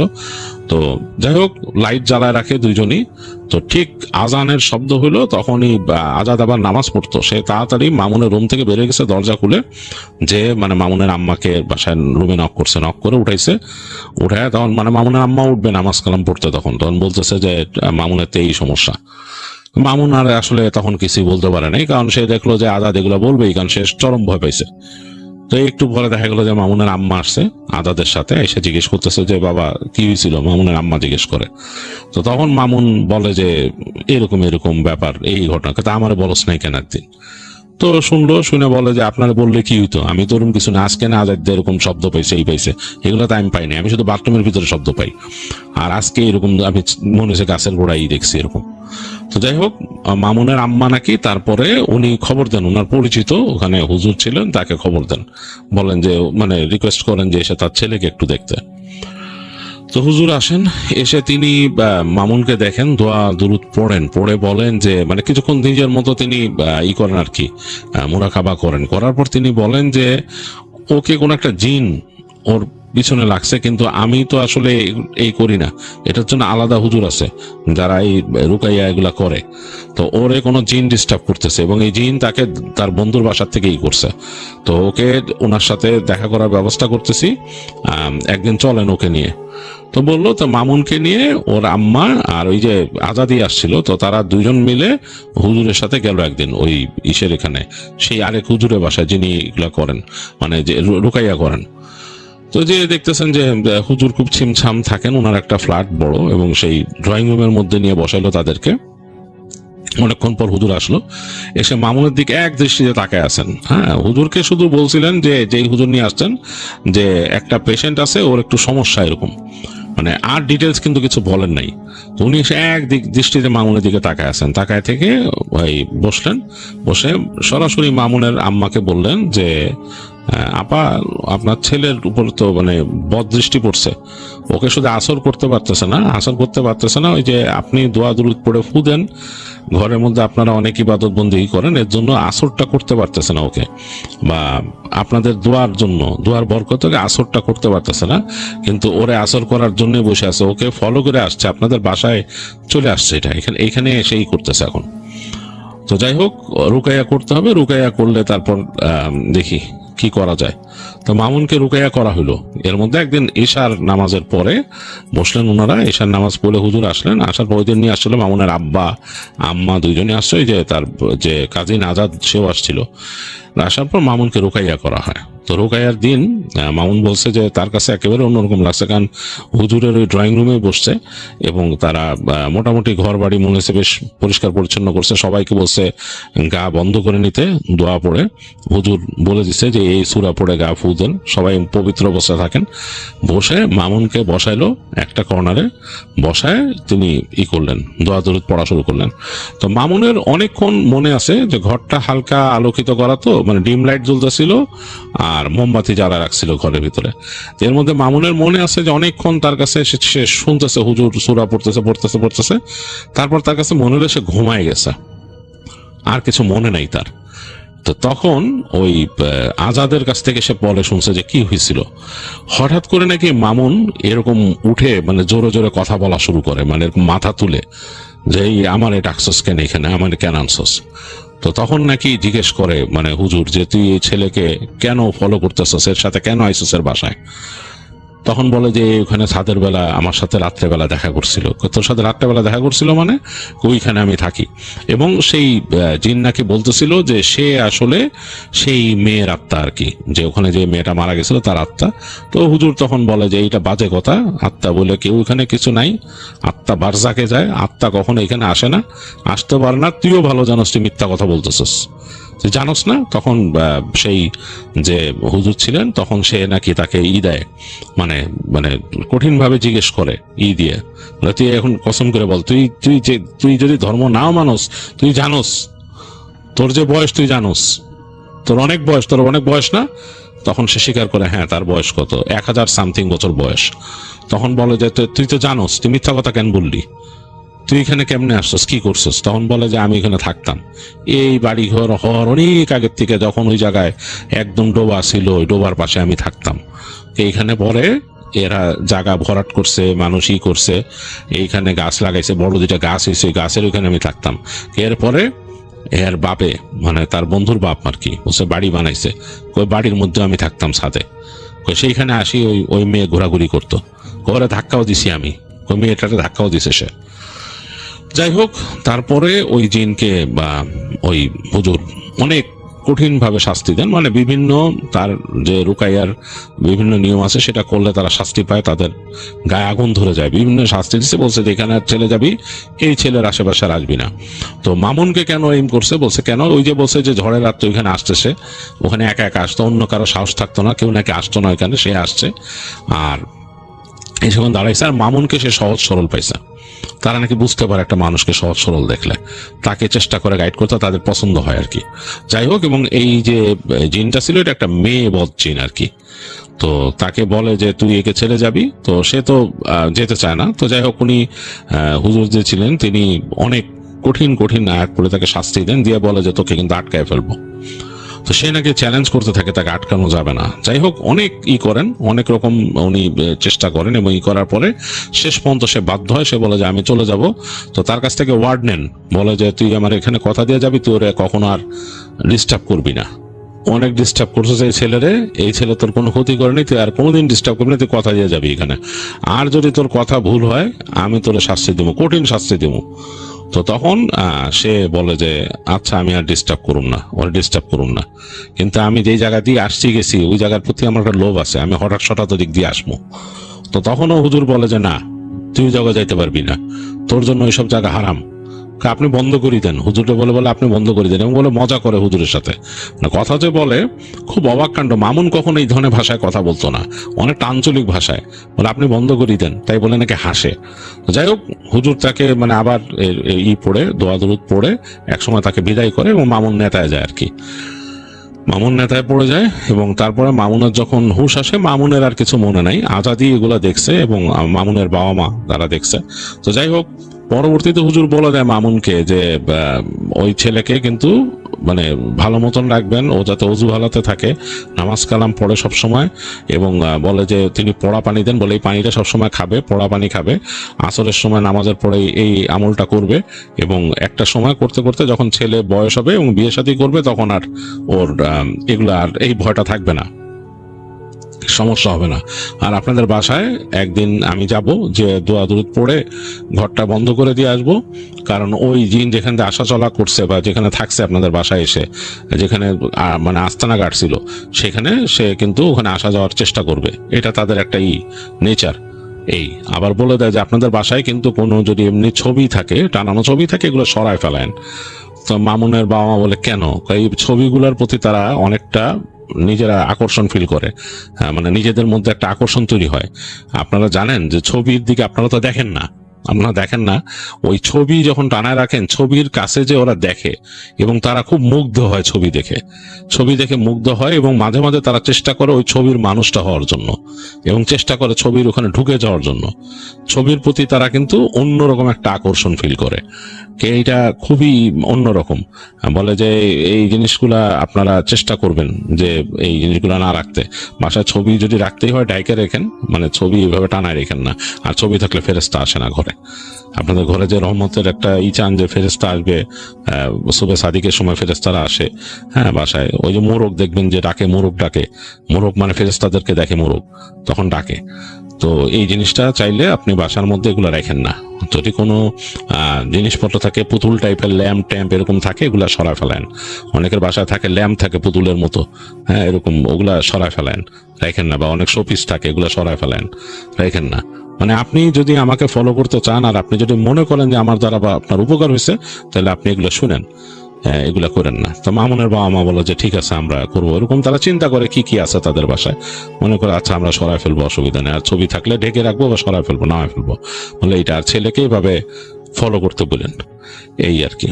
তো মামুন তখন এই হুজুরের অ্যাডভাইস গুলো শুনে তার কাছে মনে হয় যে সে ঘুম থেকে উঠছে কেবল, আর বলে যে রাতের বেলা জানি একলা একলা ওই রাস্তা দিয়ে চলাফেরা না করে, ওই যে ওই বন্ধুর বাসায় জানি রাতের বেলা না যায়, যেখানে তাকে করছিল।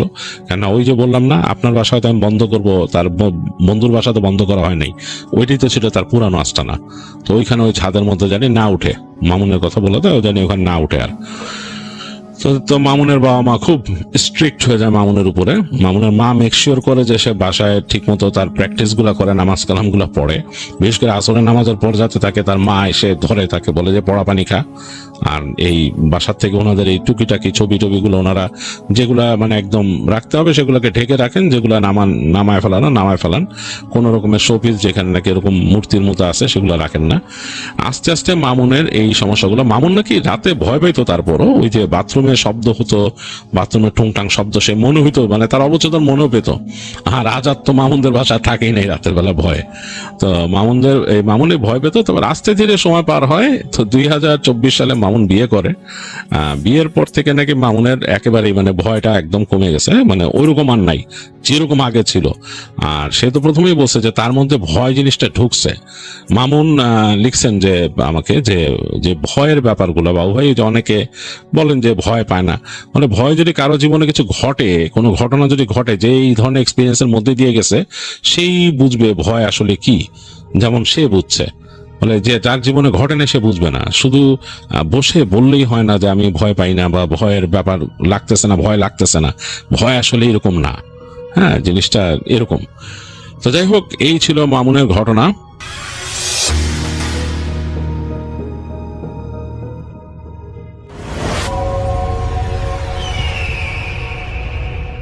এখন যে গল্পটি আমি আপনাদের সামনে শেয়ার করব, গল্পটির সময়কাল ছিল 1992 সাল।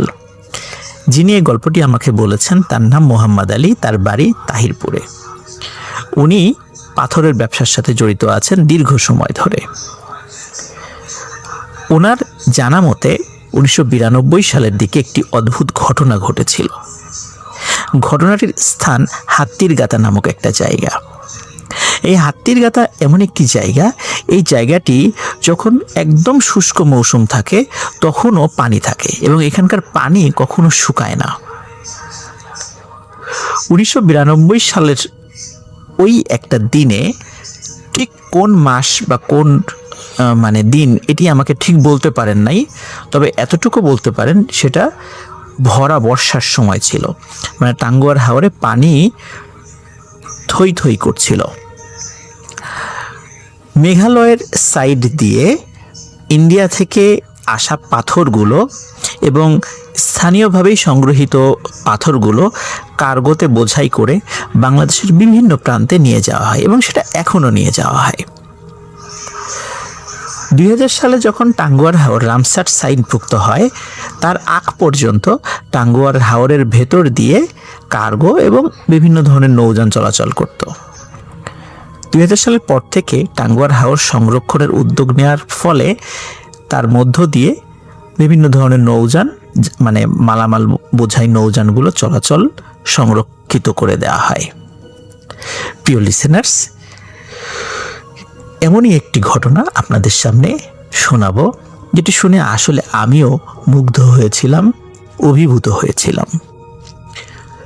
মোহাম্মদ আলী ভাই উনি জানান, 1992 সালের কোনো এক সন্ধ্যায় ভারত থেকে আনা পাথরগুলো টাঙ্গুয়ার হাওরে বোঝাই করা, মানে টাঙ্গুয়ার হাওরের একটা প্রান্ত, এটা পূর্ব প্রান্তের একটা গ্রাম, ওখানে বোঝাই করা হয় পাথরগুলো।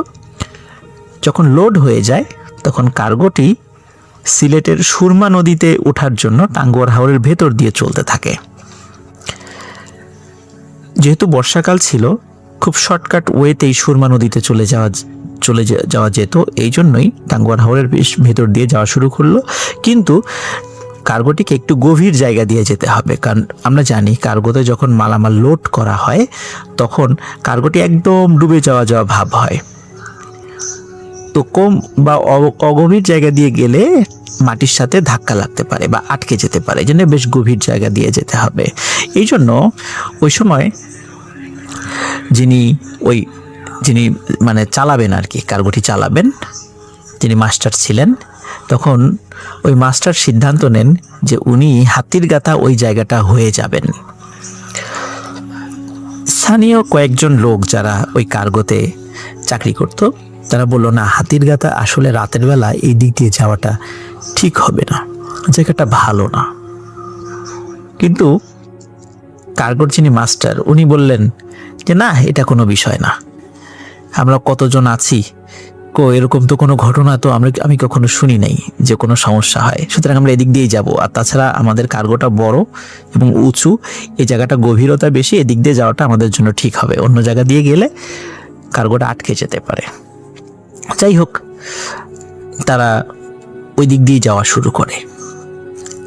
রাত তখন প্রায় 11:30।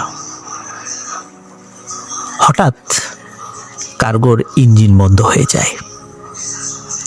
ইঞ্জিন বন্ধ হয়ে যায় এবং কার্গো থেমে যায়। কার্গোতে থাকা সব স্টাফরা কী কারণে ইঞ্জিন বন্ধ হলো সে বিষয়টা অনুসন্ধান করতে থাকেন, কিন্তু অদ্ভুত ব্যাপার হলো তারা অনেক চেষ্টা করেও ইঞ্জিন চালু করতে পারছিলেন না। প্রথমত তারা ধরেই নিয়েছিলেন এটি ইঞ্জিনের কোনো সমস্যা, মানে টেকনিক্যাল সমস্যা, কিন্তু অনেকক্ষণ ধরেও ওনারা কোনোভাবেই ইঞ্জিনটা ঠিক করতে যখন পারছিলেন না, তখন ওনারা আরও ভালোভাবে খেয়াল করেন আসলে ইঞ্জিনের কোনো ত্রুটি নেই, কোনো একটা রহস্যজনক কারণে ইঞ্জিনটা স্টার্ট হচ্ছে না। তখন ওই কার্গোতে থাকা একজন ব্যক্তি আয়াতুল কুরসি পড়ে ইঞ্জিনে ফু দেন এবং অদ্ভুত ব্যাপার হলো এরপর ইঞ্জিনটি চালু হয়ে যায়। ইঞ্জিন চালু হওয়ার পর সামান্য একটু আগায় কার্গোটি। আগানোর পরে হঠাৎ করে মনে হলো কার্গোটি কোনো কিছুর সাথে ধাক্কা লেগেছে। ধাক্কা লাগার সাথে সাথে অনেকেই মানে চিন্তা করেন কি ব্যাপার, এখানে তো খুব গভীর পানি, ধাক্কা লাগার তো কথা নয়। ইঞ্জিন চলছে কিন্তু কার্গোটি 1 ইঞ্চিও আগাচ্ছে না, মনে হচ্ছে নিচে কোনো কিছুর সাথে আটকে গেছে। আমির আলী নামক একজন ব্যক্তি, উনি কার্গোতে থাকা লম্বা একটি বাঁশ উনি হাতে করে নিয়ে পানির মধ্যে নামিয়ে দেন, মানে ওই জায়গার গভীরতা কতটুকু সেটা বোঝার জন্য। কিন্তু অদ্ভুত ব্যাপার হলো লম্বা এই বাঁশটি পানির নিচে চলে যাচ্ছে, কিন্তু পানির তল খুঁজে পাওয়া যাচ্ছে না। অথচ এই বাঁশের 10 ভাগের 1 ভাগ হচ্ছে এই কার্গোটির উচ্চতা। তাহলে কার্গোটি কিসের সাথে বেঁধে গেল? তারা চিন্তায় পড়ে গেলেন। একে তো রাত,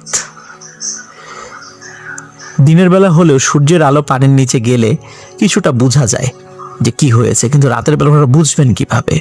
পানির নিচে তো টর্চ লাইট জ্বলবে না। তো আমির আলী উনি বেশ সাহসী মানুষ ছিলেন, উনি সিদ্ধান্ত নিলেন যে উনি যাবেন, উনি নিচে যাবেন, ডুব দিয়ে দেখবেন আসলে কি হয়েছে, কোথায় বেঁধে গেছে। তো জাহাজের মানে কার্গোর মাস্টারের কাছ থেকে অনুমতি নিয়ে উনি ডুব দিলেন। ওনার গায়ে যে শার্ট ছিল এবং লুঙ্গি ছিল, উনি শার্টও খোলেন নাই, শার্ট এবং লুঙ্গি নিয়েই উনি ডুব দিয়েছেন। 5 মিনিট, 10 মিনিট, 15 মিনিট হয়ে যায়, আমির আলী আর ওঠে না। কার্গোর মাস্টার উনি চিন্তিত হয়ে পড়েন, কি ব্যাপার, এতক্ষণ তো পানির নিচে দম আটকে থাকা সম্ভব নয়, নিশ্চয়ই তার কোনো বিপদ হয়েছে। এই চিন্তা যখন উনি করছিলেন তখন আরও যারা স্টাফরা ছিলেন এর মধ্য থেকে 2 জন বললেন যে আমরা ডুব দিয়ে দেখি আসলে কি হয়েছে, কেন আমির আলী উঠছেন আর ঘটনাটা কি। তখন ওই কার্গোতে থাকা 2 জন লোক ওনারাও ডুব দেন। ডুব দিয়েই ওনারা যেই ঘটনাটি দেখতে পান বা যেই দৃশ্যটি দেখতে পান, এই দৃশ্য দেখার জন্য ওনারা কখনো কল্পনাও করেনি। ওনারা দেখতে পান যে আমির আলী সে কার্গোর ঠিক তলায় তার দেহ আটকে আছে। আর অদ্ভুত ব্যাপার হলো যে একদম নিচ থেকে, মানে যেখানে মাটি রয়েছে সেখান থেকে এক ধরনের আলো বিকিরিত হচ্ছে, মানে ওই আলোয় কার্গোর নিচে কি আছে বা ওই জায়গাটার আশেপাশে কিছুটা আলোকিত হয়েছে, আবছা দেখা যাচ্ছে। ওই আবছা আলোতে তারা আমির আলীর দেহকে দেখতে পাচ্ছেন এবং আরও একটা জিনিস দেখতে পান, সেটি হচ্ছে বিশাল আকৃতির একটা হাত মাটির নিচ থেকে উঠে ওই কার্গোটিকে ধরে রেখেছে। ওনারা বুঝতে পারেন ওনারা বিশাল একটা বিপদে পড়েছেন, কারণ এত বড় হাত, এটা তো কোনো স্বাভাবিক হাত নয়, নিশ্চয়ই কোনো একটা দানব, স্থানীয়ভাবে দেও বলে, কোনো একটা দানব এটাকে ধরে রেখেছে। ওনারা দ্রুত, কারণ সময় খুব কম ছিল, কারণ পানির নিচে তো তারা নিঃশ্বাস নিতে পারছিলেন না, ওনারা চিন্তা করেন আমির আলীকে তাড়াতাড়ি নিয়ে আমরা উপরে চলে যাই। দুইজন দ্রুত আমির আলীর দেহের কাছে গিয়ে যখনই তারা টান দিয়েছেন তখন ওনারা আরো ভয় পেয়ে যান। ওনারা দেখতে পান যে এই শার্ট এবং লুঙ্গি তো আমির আলীরই, কিন্তু আমির আলী কোথায়? এ তো আমির আলীর কঙ্কাল। কারণ আমির আলীর আসলে দেহে কোনো মাংসই ছিল না, শুধু কঙ্কাল ছিল। কি হয়েছে তার সাথে ওনারা বুঝতে পারলেন না। ওনারা প্রচণ্ড ভয় পেলেন। ওনারা দ্রুত নৌকায় কার্গোতে উঠে পড়লেন। উঠে পড়ে সবাইকে বললেন এই ঘটনা আমরা নিচেই দেখেছি আর আমির আলীর এই ঘটেছে। তখন সবাই ভয় পেয়ে যান। ওনারা বুঝতে পারেন ওনারা খুব বড় একটা বিপদে পড়েছেন। কিন্তু কেন? এরকম ঘটনা তো আগে কখনো হয়নি, কেন ওনাদের সাথে এটি হচ্ছে? ওনারা চিন্তা করতে থাকেন। হঠাৎ খুবই বয়স্ক কিন্তু গম্ভীর একটি শব্দ ওনাদের কানে আসে, এটা সবাই শুনতে পান। সেখান থেকে বলা হয়, তোদের এই কার্গোর মধ্যে একটি পাথর রয়েছে কালো রঙের, এই পাথরটি নিচে ফেলে দে, না হলে এই কার্গো এখনই ডুবে যাবে। তখন এই শুধু একবারই এই কথাটি বলেছে, কিন্তু সবাই শুনেছে। এখন ওই কার্গোতে থাকা যে 4-5 জন ছিল তারা চিন্তা করে এত ভারী ভারী পাথর তারা কিভাবে সরাবে, এটা পানিতে ফেলে দিতে হবে, আর ফেলে দিলে এই পাথরগুলো উঠানোও যাবে না। আর এই পাথরগুলো তো বহু টাকা দিয়ে খুলনার আর একটা পার্টি কিনেছে, তো তাদেরকে কি জবাব দেবে? কিন্তু তারপরেও চিন্তা করে যে পাথর ডুবে গেলে কোনো না কোনো ব্যবস্থা তারা করবে হয়তো বা পরে, কিন্তু এখন জান তো বাঁচাতে হবে এবং কার্গোটাকেও বাঁচাতে হবে। তখন মাস্টার সিদ্ধান্ত দেন যে সব পাথর পানিতে ফেলে দিতে থাকো, দেখে কালো পাথরটা বের হয় কিনা। এভাবে 4-5 ঘন্টা ধরে অক্লান্ত পরিশ্রম করে ওই পাথর আস্তে আস্তে আস্তে আস্তে পানিতে ফেলতে থাকে। ভোরের আজানের আগে হঠাৎ অদ্ভুত একটি পাথর তারা দেখতে পান। মোহাম্মদ আলী ভাই যেটি বলেছিলেন, এই পাথরটির আকৃতি অনেকটাই মানুষের মতো ছিল, কিন্তু মানুষ না, জাস্ট ন্যাচারালি এটা মনে হচ্ছে গঠিত হয়েছে, কিন্তু আকৃতি অনেকটা মানুষের মতো হলে কিন্তু সেটা হুবহু মানুষের মতো নয়।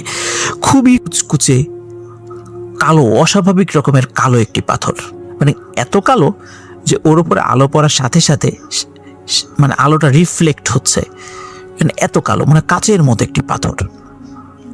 এবং আরো অদ্ভুত ব্যাপার হলো এই পাথরটি আকারে কিন্তু খুব বেশি বড় নয় এবং ওজন হওয়ার কথা 7 থেকে 8 কেজি তাদের অনুমান অনুযায়ী, কিন্তু একজন ব্যক্তি কোনোভাবেই ওই পাথরটি তুলতে পারছিলেন না। প্রায় 3-4 জন মিলে ওই পাথরটি উঁচু করতে সক্ষম হন।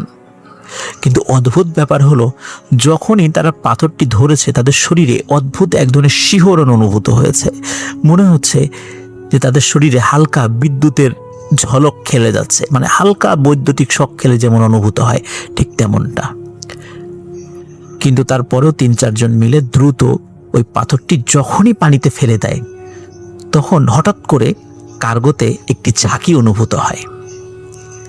মনে হলো নিচ থেকে কোনো একটা জিনিস এই কার্গোটিকে ছেড়ে দিয়েছে। ছেড়ে দেওয়ার পরে কার্গোটিতে একটি ঝাঁকি অনুভূত হলো এবং তারা সবাই বুঝতে পারেন এখন মনে হচ্ছে কার্গোটি হালকা ঢেউয়ে দুলছে বা একটু নড়াচড়া করছে। তখন তারা বুঝতে পারেন আসলে নিচে যে ভয়ঙ্কর হাতটি ছিল এই হাতটি ওই কার্গোকে ছেড়ে দিয়েছে। এরপরে ইঞ্জিন স্টার্ট দিয়ে দ্রুত ওই জায়গা থেকে বের হয়ে তারা রূপনগর নামক একটা জায়গায় কাছে চলে আসেন এবং তারা ওই সময় খুলনাতে যাননি। রূপনগর নামক ওই জায়গার কাছে এসে কার্গোটি ওই বাজারের কাছে, ওইখানে একটা বাজার রয়েছে, ওই বাজারের কাছে এসে কার্গোটি সাইড করা হয় এবং তারা নেমে, তখন ফজরের আজানও দিয়ে দিয়েছে, কিছু লোকজন মসজিদে আসা শুরু করেছে, তাদেরকে এই ঘটনাটি খুলে বলেন। তখন তারা বলেন যে তোমরা তো খুব বড় বাঁচা বেঁচে গেছো, কারণ ওই হাতির গাথা নামক একটা জায়গায় অদ্ভুত কিছু ঘটনা রয়েছে এবং অনেকেই সেই ঘটনার সাক্ষী। সেখানে স্থানীয় ভাষায় ওই জায়গাটিতে নাকি দেও রয়েছে, দেও মানে দানব রয়েছে। কখনো কখনো মানে কোনো ধরনের অঘটন তারা ঘটান। এবং আরেকটা অদ্ভুত ব্যাপার যেটি আমরা ওখানে গিয়ে জেনেছিলাম, সেটি হচ্ছে যে ওই জায়গাটিতে অদ্ভুত নাকি একটি সাপ রয়েছে। সেই সাপটি অনেক বড়। কোনো কোনো মানুষ এখনও সেই সাপটিকে দেখেন। সেই সাপটির মাথা নাকি হুবহু সাপের মতো নয়, আবার মানুষের মতোও নয়, ঠিক মাঝামাঝি এক ধরনের অদ্ভুত টাইপের একটি মাথা। কিন্তু ওই সাপটি নাকি কাউকে ক্ষতি করে না, এখন পর্যন্ত কাউকে ক্ষতি করেনি। এরকম ওই হাতির গাথা নামক জায়গায় কিছু অদ্ভুত ও রহস্যজনক বিষয় প্রচলিত আছে। কিন্তু আমির আলীর দেহটা পরদিন সকালে সেখান থেকে উদ্ধার করা হয় এবং সত্যিই তার শরীরে কোনো মাংস ছিল না। কিন্তু মুহূর্তের মধ্যে কিভাবে একটা মানুষ কঙ্কাল হয়ে যেতে পারে, এটি খুবই রহস্যাবৃত একটি বিষয়। টাঙ্গুয়ার হাওরের হাতির গাথা জায়গাটিতে আমরা গিয়েছিলাম,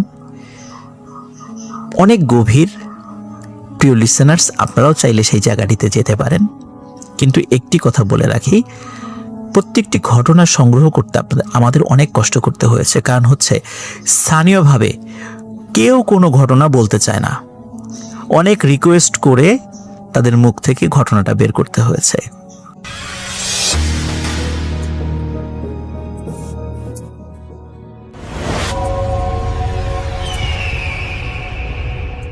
আসসালামু আলাইকুম লিসেনার্স, সামির বলছি। এই ঘটনাটা শেয়ার করেছেন কাজী আদিম ভাই। তো এই ঘটনাটা সম্পূর্ণ একটি স্কুলকে নিয়ে। এই স্কুলটা হবিগঞ্জের কোনো এক জায়গায় এবং এটা বেশ বড় একটা সরকারি স্কুল এবং সেখানে নাকি প্রায় সময় মানে ইভেন এখনও নাকি সেখানে ভয়ঙ্কর কিছু ঘটনা ঘটে এবং অনেক কিছু দেখতে পায় রাত্রেবেলা। এটা নাকি শহর থেকে বেশ সাইডে। তো আজিম ভাইয়ের এক ফ্রেন্ড, উনি যখন ক্লাস 9-এ পড়তেন তখন সেই স্কুলটা ছেড়ে আরেক জায়গায় চলে যাবে।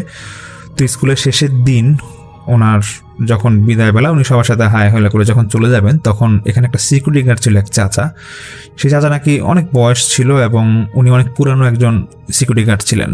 তো সেই চাচার সাথে কথা বলতে বলতে আজিমের সেই ফ্রেন্ড বলতেছে, চাচা আমি আজকে চলে যাব, তো অনেকের কাছে অনেক সময় স্কুল নিয়ে খারাপ কিছু শুনছি যে স্কুলে নাকি রাতে অনেক কিছু দেখা যায়। তো আপনি তো একটা সময় এখানে নাইট গার্ড ছিলেন, আপনি যদি কখনো কিছু দেখে থাকেন একটু জানাইলে ভালো, একটু শুনতাম আর কি। তো সে চাচা আর কি রাজি হয় না, বলে আর এগুলো মিথ্যা কথা, এগুলো কিছুই না, কিছুই দেখা যায় না। অনেক বলার পর তো সেই চাচা বলে, আচ্ছা একটা ঘটনা আছে, এটা বলতেছি, কিন্তু এরকম তোমরা ভয় পাবা কিনা জানি না, আচ্ছা বলতেছি। তো সেই আজিমের সে ফ্রেন্ডকে বলে। তো ঘটনাটাকে ছিল এরকম যে সেই চাচা নাকি যখন ঘটনাটা বলে তার বেশ কয়েক বছর আগে সেখানে তিনি সেই স্কুলে তিনি নাইট গার্ড হিসাবে কাজ করতেন এবং সেখানে রাত্রি লাগে 3 জন কাজ করতো। স্কুলটা বর্ণনা হচ্ছে এরকম যে স্কুলটার গেটে ঢুকতেই বিশাল বড় মাঠ, মাঠের একটা পাশেই ওই নাইট গার্ডদের থাকার জন্য একটা রুম ছিল। আর সেই রুমের ঠিক কয়েক কদম সামনেই একটা হাফ বিল্ডিং ছিল, মানে উপরে টিন শেড, নিচে একটা ফ্লোরের রুম ছিল এবং সেই রুমটাকে বেশ বড় ছিল। নার্সারি এবং প্লে গ্রুপের ক্লাসগুলো ওখানে হতো। আর ওটা পার হয়ে 2টা বেশ বড় বিল্ডিং ছিল, 3তলা বিল্ডিং। তো এরকমই ছিল আর কি স্কুলের এরিয়াটা এবং এটা নাকি একটু সাইডে ছিল। তো আশেপাশে লোকারণ্য খুব একটা মানে ওইরকম ছিল না এবং মানুষ এরকম আশেপাশে থাকতো না, কিন্তু খুব সুন্দর পরিবেশে স্কুলটা ছিল। তো সেই চাচা ওনার কাজটা ছিল এরকম যে রাত 12টা থেকে 2টা পর্যন্ত ওনার ডিউটি ছিল, তারপরে আবার শিফটিং ডিউটি হয় 2টা থেকে 4টা পর্যন্ত আরেকজন, আবার 4টা থেকে 6টা পর্যন্ত আরেকজন, এরকম ছিল।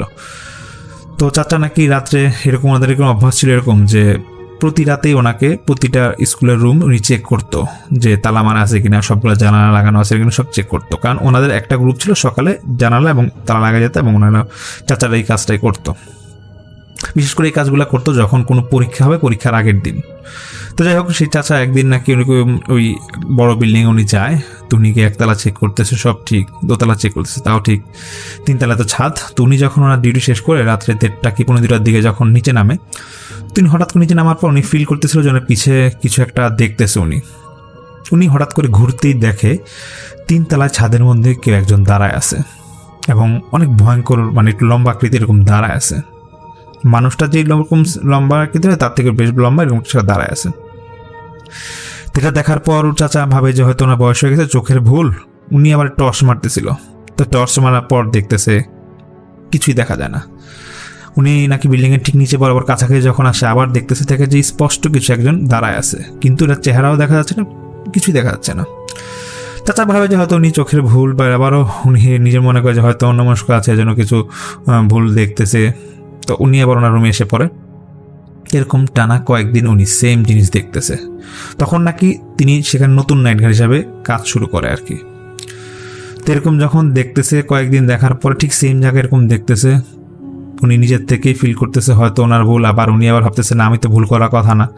তো একদিন উনি করে কোনো সিকিউরিটি গার্ডের আরেকজন যেটা ছিল, মানে ওনার সহকর্মী যিনি ছিল, ওদের একজনকে বলে যে আমি এরকম তো খারাপ কিছু দেখতেছি মনে হয়, আর অনেক সময় শুনছি যে স্কুলে অনেক সময় কোনো কিছু দেখা যায়, তো তোমরা একটু আসবে, কেউ দেখো না আজকে রাতে আমি যখন কাজ শেষ করি তোমাদের ডাক দিব।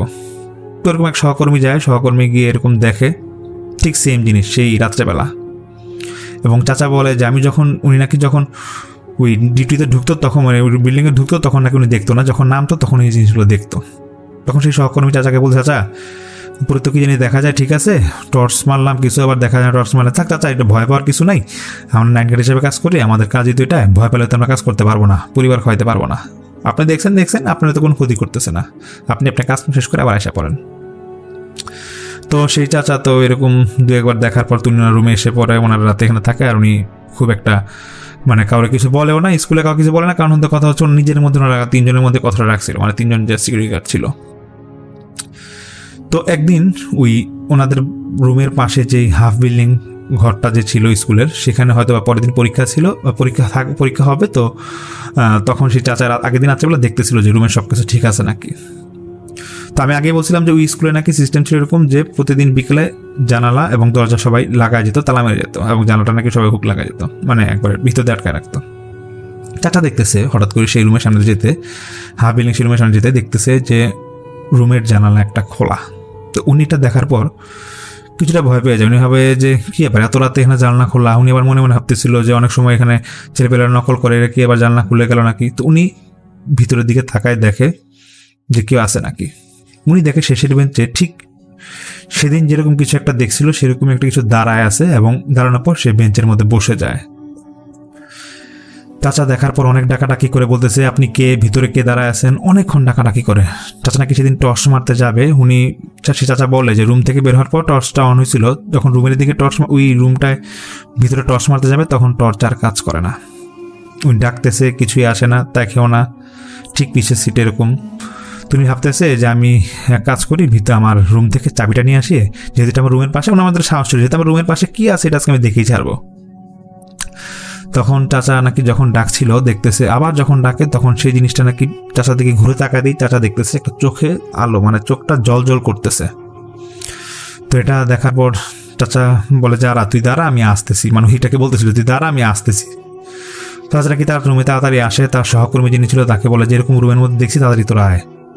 আচ্ছা ওরা নাকি গেছে, গেট খুলতেই দেখতেছে কিছুই নাই। আর সবচেয়ে আশ্চর্য বিষয় হচ্ছে রুমে নাকি আরেকটা জানালা ছিল, ওই জানলার পাশে নাকি মাঠের পিছন সাইডে কিছু ঝোপঝাড় ছিল, ওই সাইডটা ছিল। দেখ ওই জানলা সবগুলা খোলা। চাচা এসে তার সহকর্মীকে বলতেছে আমি কিছুক্ষণ আগে আসলাম তখন দেখলাম জানলাগুলা বন্ধ। আরেক সহকর্মী বলতেছে যে এই জানলাগুলো আমি আজকে নিজে দুপুরে লাগাই রুমটা তালা মেরে গেছি, এর মধ্যে কেউ ঢুকেও নাই, জানলা কোন লোকে। তখন তারা আবার জানা লাগায় চাচার রুমে, আমাদের রুমে এসে পড়ে, এবং তিনজনই কথা বলতেছিল যে আচ্ছা যাই হোক এই স্কুলে হয়তো অনেক সময় শুনছি খারাপ কিছু আছে, বাদ দেয়, ওগুলো আমাদের কোনো ডিসকাস করা বা কোনো নিয়ে কথা বলার দরকার নাই, যেটা দেখছি হ্যাঁ আমাদের কোনো ক্ষতি করে নাই, ক্ষতি করলে নিলে আমরা আমাদের কর্তৃপক্ষকে জানাবো। যাই হোক এরকম তো মাঝে মাঝে টুকিটাকি সমস্যা হচ্ছিল। তো কয়েকদিন পরে হঠাৎ রাতে চাচা, সেদিন ওদের কারো ডিউটি ছিল না, চাচা নাকি ওয়াশরুমে যাবে। উনি হঠাৎ ওয়াশরুমে যখন যাবে রাত্রে নাকি তখন 1-2 বাজে, একটা কান্নার আওয়াজ পাচ্ছিল।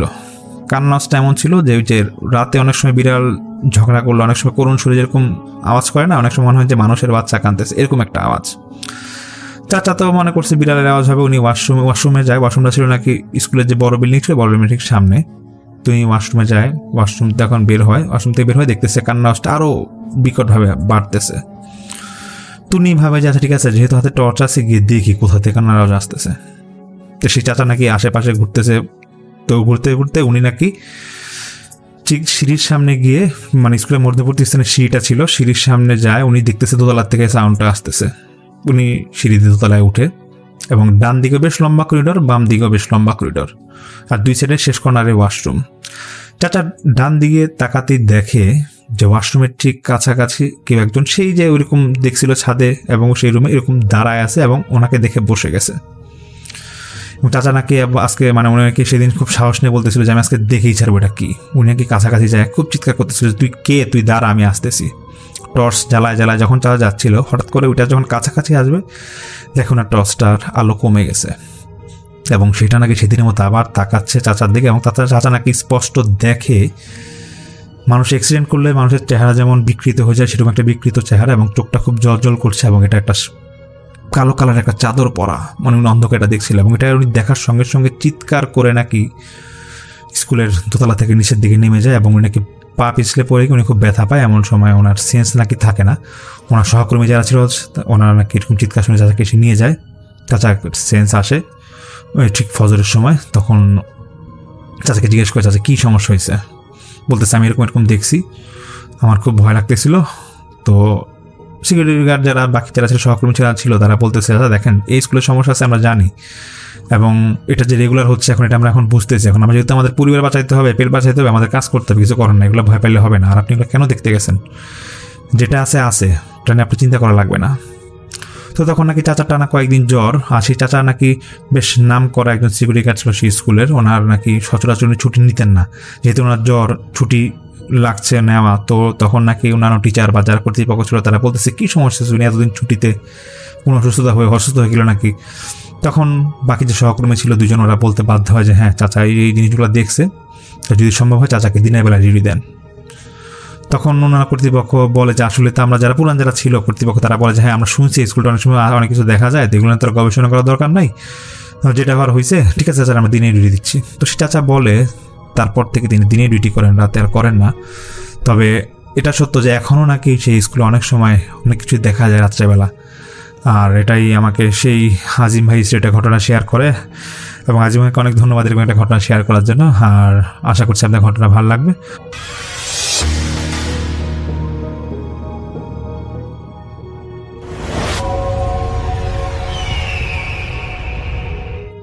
হ্যালো লিসেনার্স, হ্যালো রাসেল ভাই, আসসালামু আলাইকুম। আশা করি সবাই ভালো আছেন, ভালোর তলেই আছেন।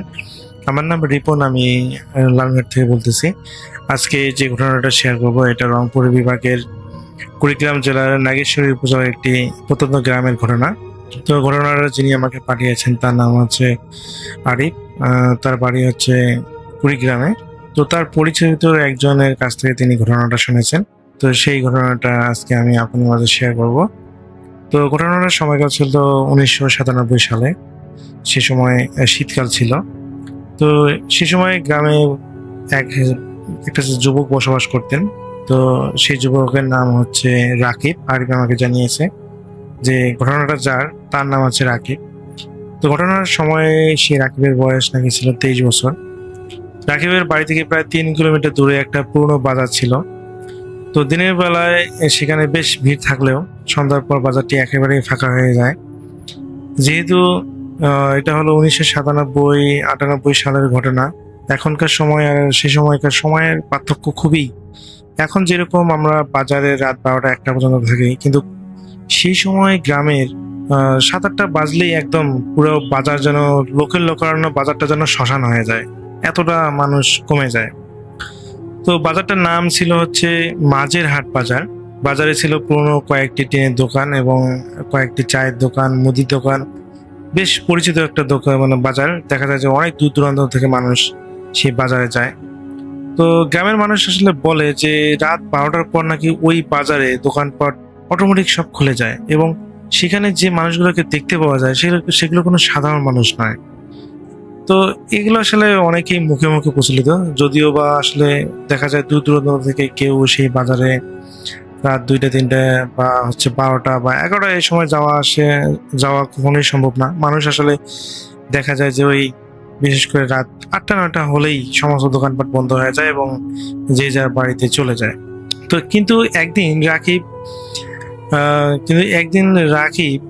রাকিবের ছোট ভাই বেশ অসুস্থ হয়ে পড়ে, এবং ছোট ভাই অসুস্থ হওয়ার কারণে ছোট ভাইয়ের জন্য ওষুধ কেনার জন্য তাকে প্রায় রাত 11টার দিকে বাড়ি থেকে বের হতে হয় সেই বাজারের উদ্দেশ্যে।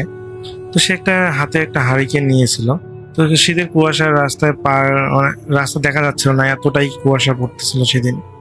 তবুও সে দ্রুত পায়ে সেই বাজারের দিকে এগিয়ে যেতে লাগলো। তো তার বাসা থেকে সেই ওই বাজারটার দূরত্ব প্রায় 3 কিলোমিটার ছিল। তো বাজারে পৌঁছে রাকিব বেশ অবাক হয়ে যায়, যে বাজারটা সবসময় সন্ধ্যার পর অন্ধকার অবস্থায় পড়ে থাকে, বলতে মানুষজন এতই পরিমাণ কমে যায়। আর সেখানে সে দেখতে পাচ্ছে যে সমস্ত দোকানপাট যেন খোলা, এবং চায়ের দোকান থেকে মানুষের কথাবার্তা আসতেছে, আর মাছহাটি থেকে যারা মাছ কেনাকাটা করতেছে সেখান থেকে শব্দ আসতেছে, কেউ বা অনেক গল্প করতেছে। বাজারে নর্মালি যেরকম হয় যে অনেক মানুষজন থাকলে যেরকম একটা গম একটা পরিবেশ তৈরি হয় সেরকম। তো যেহেতু সে বাজারে আস্তে আস্তে প্রায় 11:30 পার হয়েছে, তো এত রাতে বাজারে এত মানুষজনের কোলাহল গ্যাঞ্জাম দেখে সে বেশ অবাক হয়ে যায়। তো সে কালক্ষেপণ দেরি না করে সে দ্রুত একটা ওষুধের দোকানের দিকে এগিয়ে যায়। তো সেই দোকানদারকে বললো যে একটা দোকানে যেয়ে বললো যে ভাই একটা জ্বরের ওষুধ দেন। তো দোকানের ভিতরে বসে থাকা লোকটা ধীরে ধীরে মাথা তুললো। তো লোকটির মুখ দেখে রাকিবের জন্য বুকটা কেঁপে উঠলো। সে দেখলো যে মুখটা তার একদম অপরিচিত, কিন্তু কোনোভাবেই বুঝতেছে না যে এই দোকানে এই লোকটা থাকার কথা না। তো সেই লোকটা একটা ওষুধের প্যাকেট রাকিবের দিকে এগিয়ে দিল। রাকিব প্যাকেটটা নিয়ে টাকা দিল, কিন্তু সেই লোকটা রাকিবের টাকা দেখে বেশ অবাক হয়ে গেল। সে বারবার টাকাটা উলটপালট করে দেখতেছে এবং শেষে রাকিবকে বলল যে এটা এটা এটা এটা কোন সালের টাকা? এটা আপনি কি টাকা দিলেন আমাকে? আপনি আমাকে ভালো টাকা দেন, এটা তো আমাদের টাকা না। তো রাকিব তো এটা শোনার পর বেশ অবাক হলো, যে বলে কিসের আমাদের টাকা, কোন সালের টাকা? তো সে বললো যে টাকা তো ঠিকই আছে, আপনি ভালো করে চেক করেন। তো সেই দোকানদার বলতেছে না, টাকা ঠিক নেই, এটা তো জাল টাকা মনে হচ্ছে। তো রাকিব হলো টাকাটা নিয়ে ভালো করে চেক করলো এবং দেখা যায় যে সরকারি নিয়ম অনুযায়ী যেরকম আর কি থাকে, যে টাকা জাল থেকে আসল টাকা হওয়ার জন্য যে যে জিনিসগুলো থাকা প্রয়োজন একটা টাকার মধ্যে, সে এগুলো চেক করে এবং দেখতে পারে যে না, টাকা তো ঠিকই আছে।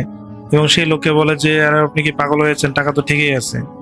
তো সেই দোকানদার তাকে অবাক করে দিয়ে বলল, আরে আপনি কি পাগল হয়েছেন, এই টাকা তো 1997 সালের টাকা, আর এটা তো 1972 সাল চলতেছে, আর আপনি 1997 সালের টাকা নিয়ে চলে এসেছেন, ফাইজলামি করেন নাকি? মানে সেই দোকানদার রাকিবের প্রতি চেতে উঠলো। রাকিব যখন সেই লোকটার কথা শুনলো যে এখন সময়কাল 1972 চলতেছে, এটা শুনে সে যেন আকাশ থেকে পড়ে যায়, যে বলে কি কিসের 1972 সাল চলতেছে। তো